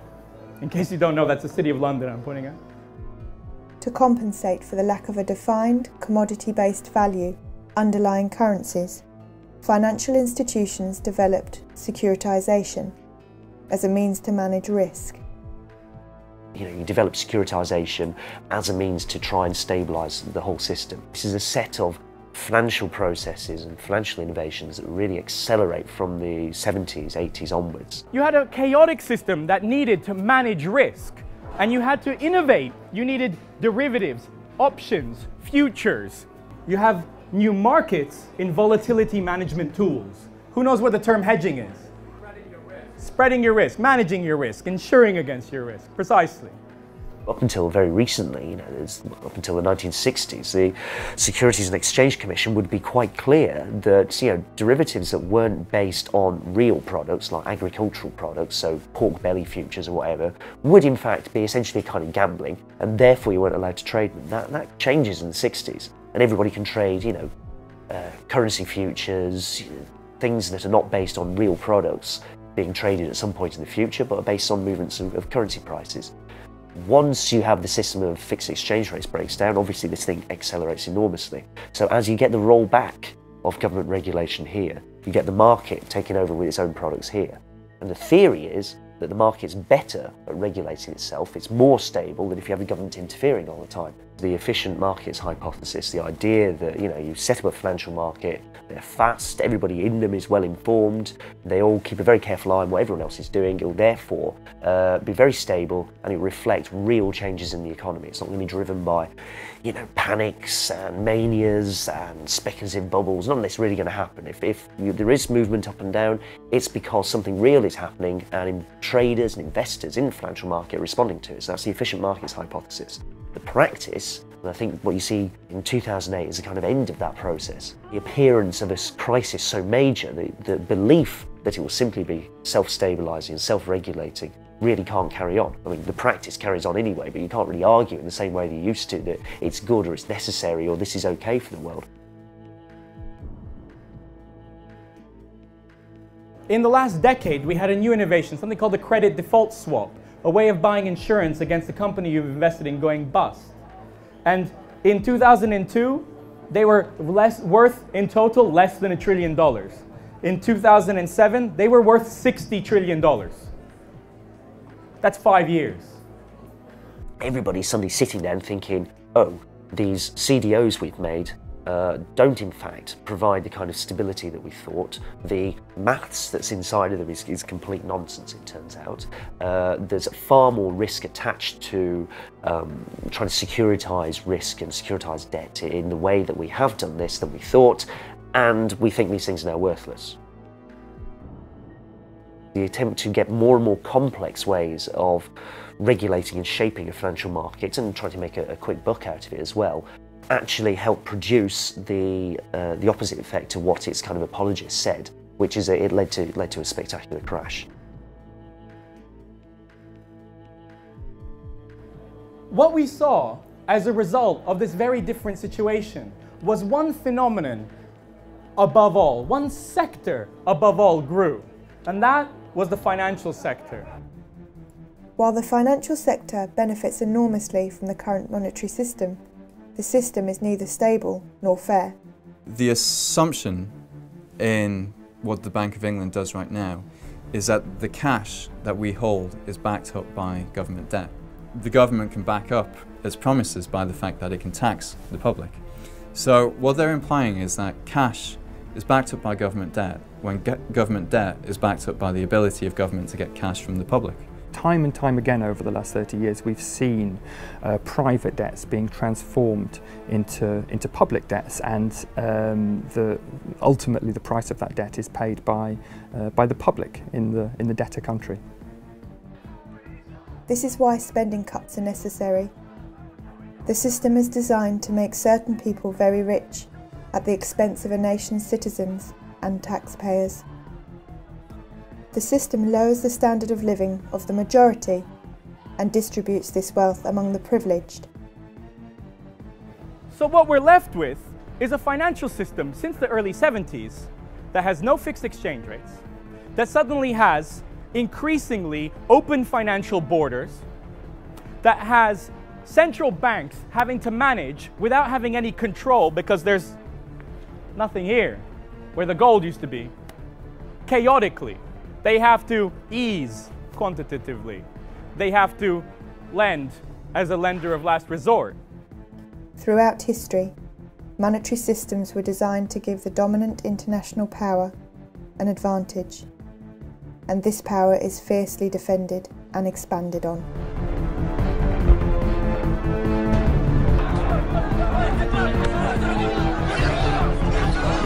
And they flee in terror from an incredible bogeyman.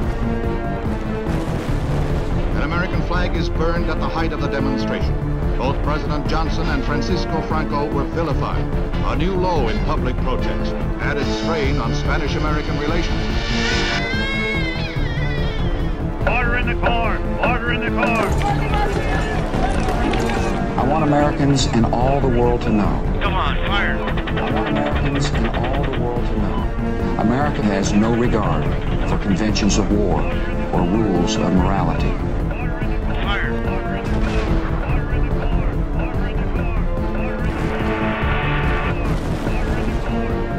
Objection overruled.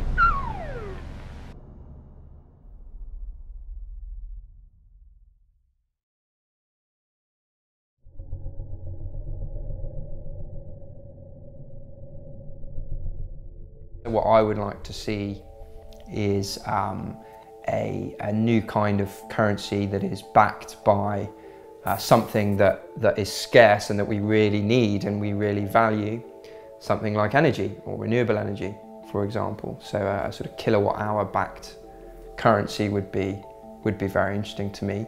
We need to start valuing the things that are most scarce and that we need to survive as a human race in the long run, and backing an international currency with something like that will generate enormous investment in, for example, renewable energy, if that's the primary international unit of account that's being used.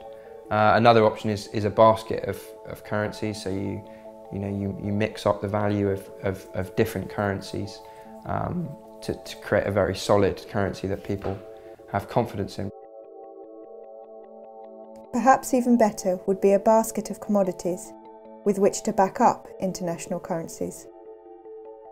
Now, if it was possible, internationally, some way or another, to get all these competing and increasingly competing national economies together and say, we're all going to sit down and write out an agreement, somewhat like the Bretton Woods Agreement, which will allow for, unlike Bretton Woods, allow for some currencies to be pegged against different baskets of goods that are more appropriate to their national economies. And you can sort of arrange this. If you could arrange that to happen, then that would be nice, and you can see how that would start to create a kind of order in the international macroeconomy, which is otherwise lacking. The real difficulty there is just political. It's like, who on earth is going to do this? Who is the force that's going to kind of make this thing happen? Creating a monetary system which is both fair and stable is possible and can be achieved. What are international organisations for, if not for such a purpose?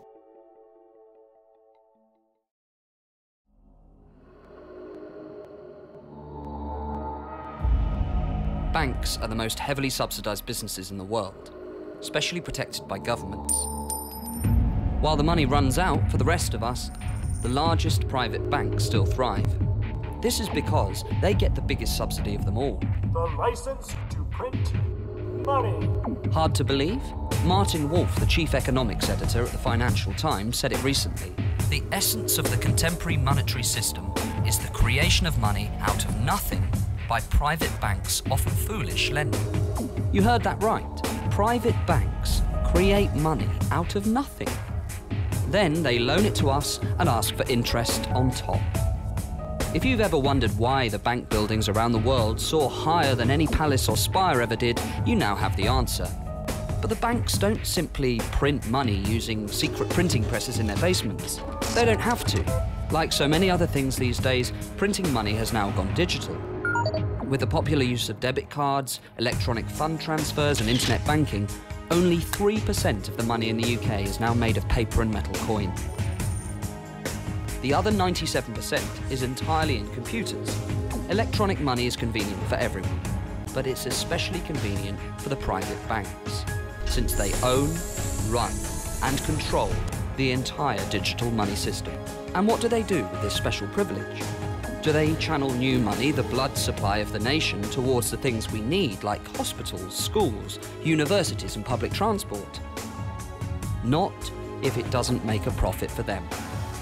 Instead, they use their license to print money to gamble on the financial markets and push house prices out of reach of ordinary people by pumping hundreds of billions of pounds into risky mortgages. This is exactly how the banks caused the financial crisis. And now the rest of us are being asked to pay for it. If we can't afford to run hospitals and build schools, can we really afford to subsidise the financial industry? Should we have to live with less so the bankers can have more? This is ludicrous, and it's time to put a stop to it. The private banks can't be trusted to hold the reins to our entire economy. We need to take away the bank's power to create money out of nothing. This will stop them from causing yet another financial meltdown and allow us to afford the crucial services that we as a society need.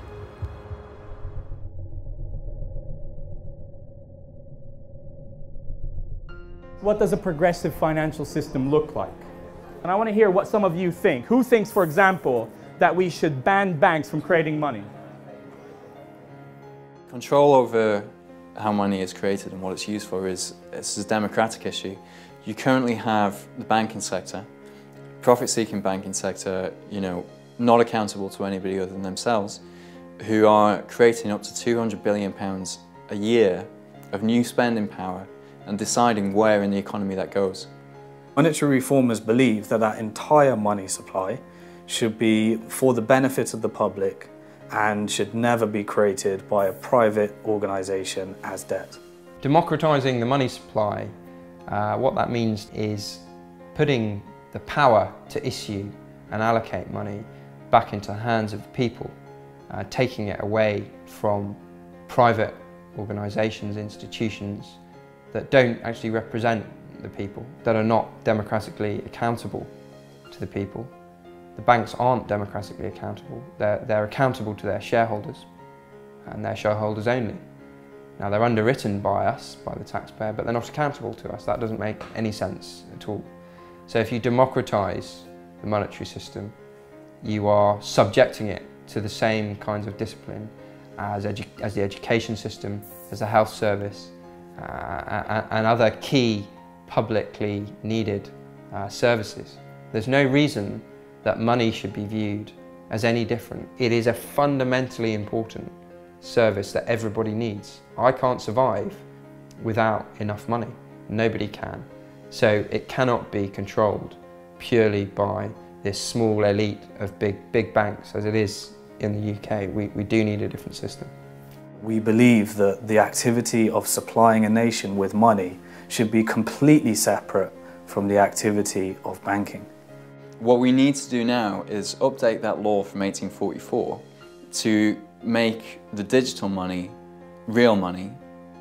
Real, it could be electronic money, but it needs to be classified as money. We just want banks to be like every other private organisation, private company in the economy, to be subject to market discipline. The problem is that now we're in this hybrid model where we have no control of how they spend the money, which creates our money, but also we're reliant on them to create our money. We're all constantly in debt. We'll be in debt pretty much for the rest of our lives, and the younger generations have it even worse than the older generations. I've just been reading a report from the United Nations Environment Programme, and they say we need $2 trillion a year. 2 trillion, can you imagine what 2 trillion is? It's a lot of money. A year to finance the greening of the economy, to move away from poisonous carbon, which is poisoning the atmosphere, to alternatives to carbon. When the banks collapsed in 2007-09, we found, according to the Bank of England, not me, the Bank of England tells me that we raised $14 trillion in a year to bail out the banks. So against that $2 trillion a year to bail out the ecosystem, is no big deal. This kind of model doesn't make any sense, either from an orthodox free market perspective, because these banks are monopolists, effectively they monopolise credit creation, so they don't obey the rules of any kind of free market discipline, yet at the same time they're not producing socially or environmentally beneficial outcomes along any real kind of scale. All that money does is enable us to do what we can do. And once we get our heads around that, we can make money work for what we need. The power to create money is so powerful. You've got to be very concerned about who has that power. If it's somebody who's going to benefit from creating the money, then they're going to have the incentive to create more than the economy actually needs. The same would probably happen if you give that power to politicians. You can't trust a politician to be trying to please voters and to have power over creating money at the same time. It's a real conflict of interest. The only thing you really can do is to give it to somebody who has no conflict of interest, an independent, transparent, accountable body. Money could be allocated according to the needs and desires of the population. Systems could be put in place to allow for direct democratic allocation of funds, either wholly or partially. A framework and rules could be established to incorporate up-to-date economic theory into how much money should be created and for what types of purposes. The government would no longer be able to get access to large sums of money to pursue armed conflict if this was not sanctioned by the populace. We would be able to see exactly what they're doing with the power to create money. We'd be able to see how much they're creating and where that money is going. And that's pretty much the only way we can get control over the power to create money and stop it being abused. The Money Reform Party was established in 2005, just after the 2005 general election. The idea of the Money Reform Party was that we would have this basic core issue that people would agree with. They might disagree on other issues, that's fair enough, there are, different ways of going about it, but that was the idea, was to go for what you might call the lowest common denominator, to attract people with disparate views. Getting elected to Parliament is not the issue, it's getting the issue of money reform into the public domain, so that people will begin to talk about it.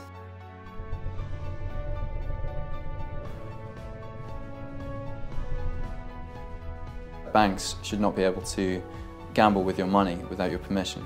So what they would need to do is offer two types of account. One is a safe, we call it a transactions account. You put your money in there, the bank doesn't lend it, they don't put it at any risk whatsoever. The other is an investment account where you put your money in for a certain period of time and then the bank takes that away and they invest it.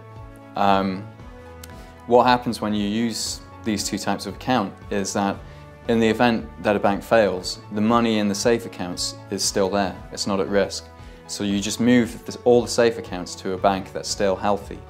And then those people who put their money in the investment account, they don't lose everything, but they have to wait for the standard liquidation procedures to find out how much of the assets of the banks will be returned to them. And it means that the government then never needs to bail out a bank. Banks can be allowed to fail. The system would actually be how people think it is, that when you put your money in the bank it's really safe, or at least they used to think perhaps before the 2008 crisis. there's a spectrum of opportunities there which we're just not exploring at the moment, and that's what's upsetting me, that we're not even experimenting when we know that the system we have now is fundamentally flawed. We've just had the biggest crisis since the Second World War, since the 1930s really. We know we have a system where the creators of money are underwritten by us anyway. It's kind of the worst of both worlds, the situation we have at the moment, which is why we need to start thinking of genuine alternatives. So when we're talking about what life is going to be like in the post-reform system, it doesn't mean that you can't borrow, it doesn't mean that you have to save up for 50 years before you can buy a house. It does mean that you might not be able to buy a house that's 10 or 12 times your income. But on the flip side, it means that the house that you want to buy probably shouldn't cost you 10 or 12 times your income. Houses should be affordable, as should everything else. You'll still be able to get a mortgage, you'll still be able to get finance for a car, businesses will still get investment. It just means that debt won't be such, it won't be so high, it won't be such a huge feature of people's lives.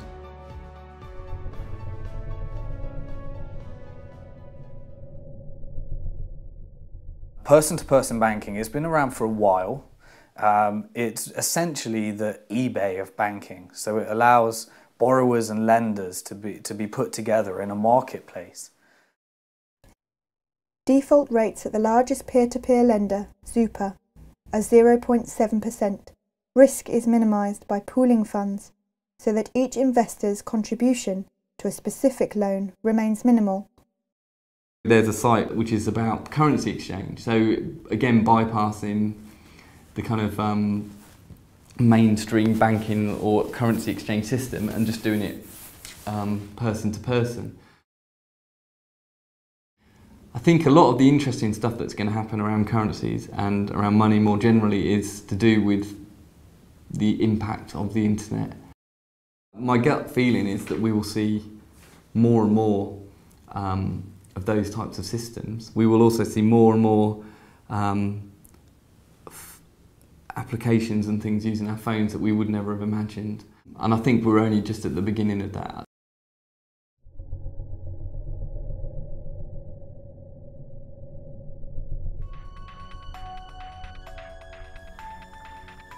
The issue of monetary reform has historically been a very sensitive issue because of the incredible power, wealth and privileges it bestows.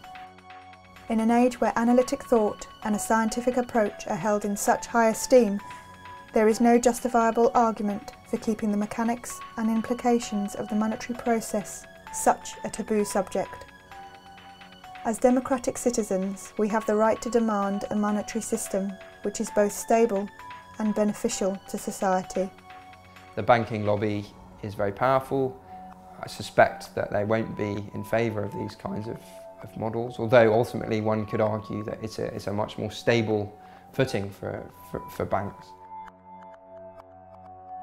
The coalition government has set up an independent commission on banking, the ICB, and their remit is to essentially make recommendations to the government on how the banking sector can be fixed. Their remit includes figuring out how they can prevent future bailouts. When they held their public meetings around the country, at each of those meetings, of the 5 panellists at that meeting, at least about 3 of them were representatives of the big banks. It's a bizarre relationship. If you were going to try and improve building regulations, you wouldn't hire a cowboy builder who'd built a building that collapsed. So why are we asking the banks for advice on what we should do about banking? The Independent Commission on Banking recommended 2 major reforms. The first was the implementation of greater capital and loss-absorbing capacity. This in effect is complementary to Basel III and will not differentiate the UK banking system from the rest of Europe. The second recommendation was the ring-fencing of retail banks. Although portrayed as harsh to the banks, it can also be interpreted as a benefit, as retail banks will now have a lower capital requirement ratio than investment banks. There's this cosy relationship between government and the banks. In the middle of the crisis, I spoke to somebody who was working in the Treasury in the middle of the crisis, and he said pretty much every second person that you spoke to was working for one of the big banks. So when it comes to a decision about whether you let one of these toxic banks fail or whether you rescue it, what kind of decision are you going to get from, what kind of recommendation are you going to get from somebody who works in that bank? I've got a whole string of letters and cards from various politicians over the years. Really, you get letters which, in most cases, say nothing at all apart from "thank you very much." You know, this. You know, thank you for your letter. You know, or thank you for your DVD. I'll have a look at it. Or in the case, of course, letters to the Prime Minister. It was the last Prime Minister a couple of years ago. You know, thank you for your letter to the Prime Minister. It's been passed on to the Treasury, who will no doubt respond to you directly in due course. And of course, I'm still waiting about 2 years later from any sort of response from the Treasury.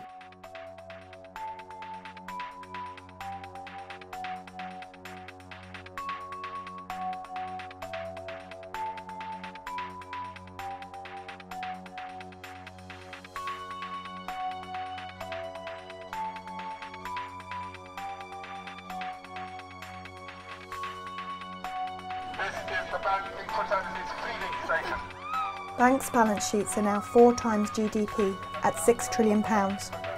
They are holding the public hostage. Their wealth has become so great through gaming the financial system that we are at a tipping point whereby a single bank could now take down the entire economy.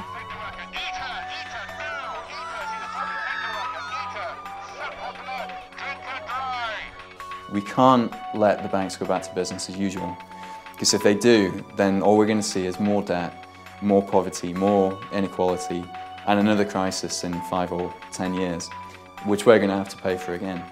It is a political issue, ultimately, because the reforms that are required can only be achieved by Parliament. We don't need a very big act of Parliament. All it has to do is basically prevent the clearing banks from creating currency based on the debt of their borrowers. That's it. You cut that. You stop that.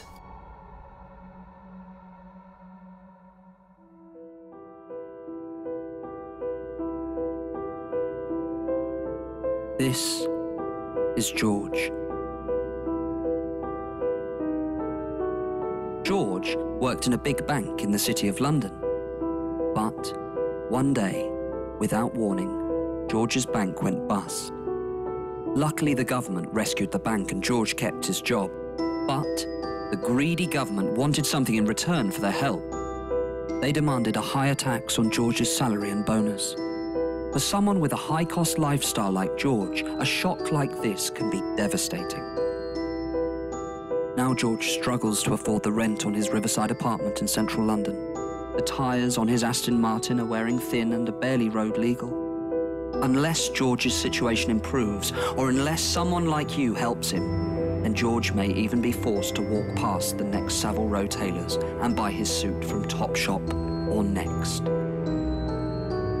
Even if George had anything to celebrate, he can no longer afford the champagne to celebrate with. George is not alone. Countless others are suffering like him, and no one knows how long it'll be until the good times return. But with your help, George can turn his life around. A simple monthly donation from you can bring a bit of sunshine back to George's life. Just £395 will help him celebrate minor achievements with a magnum of Cristal champagne. As little as £900 will help George buy a new set of tyres for his Aston Martin. £2,000 can help George recover his self-esteem with a suit from a prestigious Savile Row tailor. But even a small amount will help. Just £200 will buy a meal for George and his girlfriend Experience. Just £200 extra will buy the drinks. By adopting a banker, you won't just be supporting someone like George in a time of need. You'll also be supporting the trendy wine bars of the City of London, the luxury car makers of Italy, and the tailors of Savile Row. you'll be doing your patriotic duty to support Britain's greatest industry in its time of need. And when the good times return and George gets his bonus back, the taxes he pays will help fund the public services that the rest of you scroungers depend on. So please, until the good times return for George and those like him, will you give today?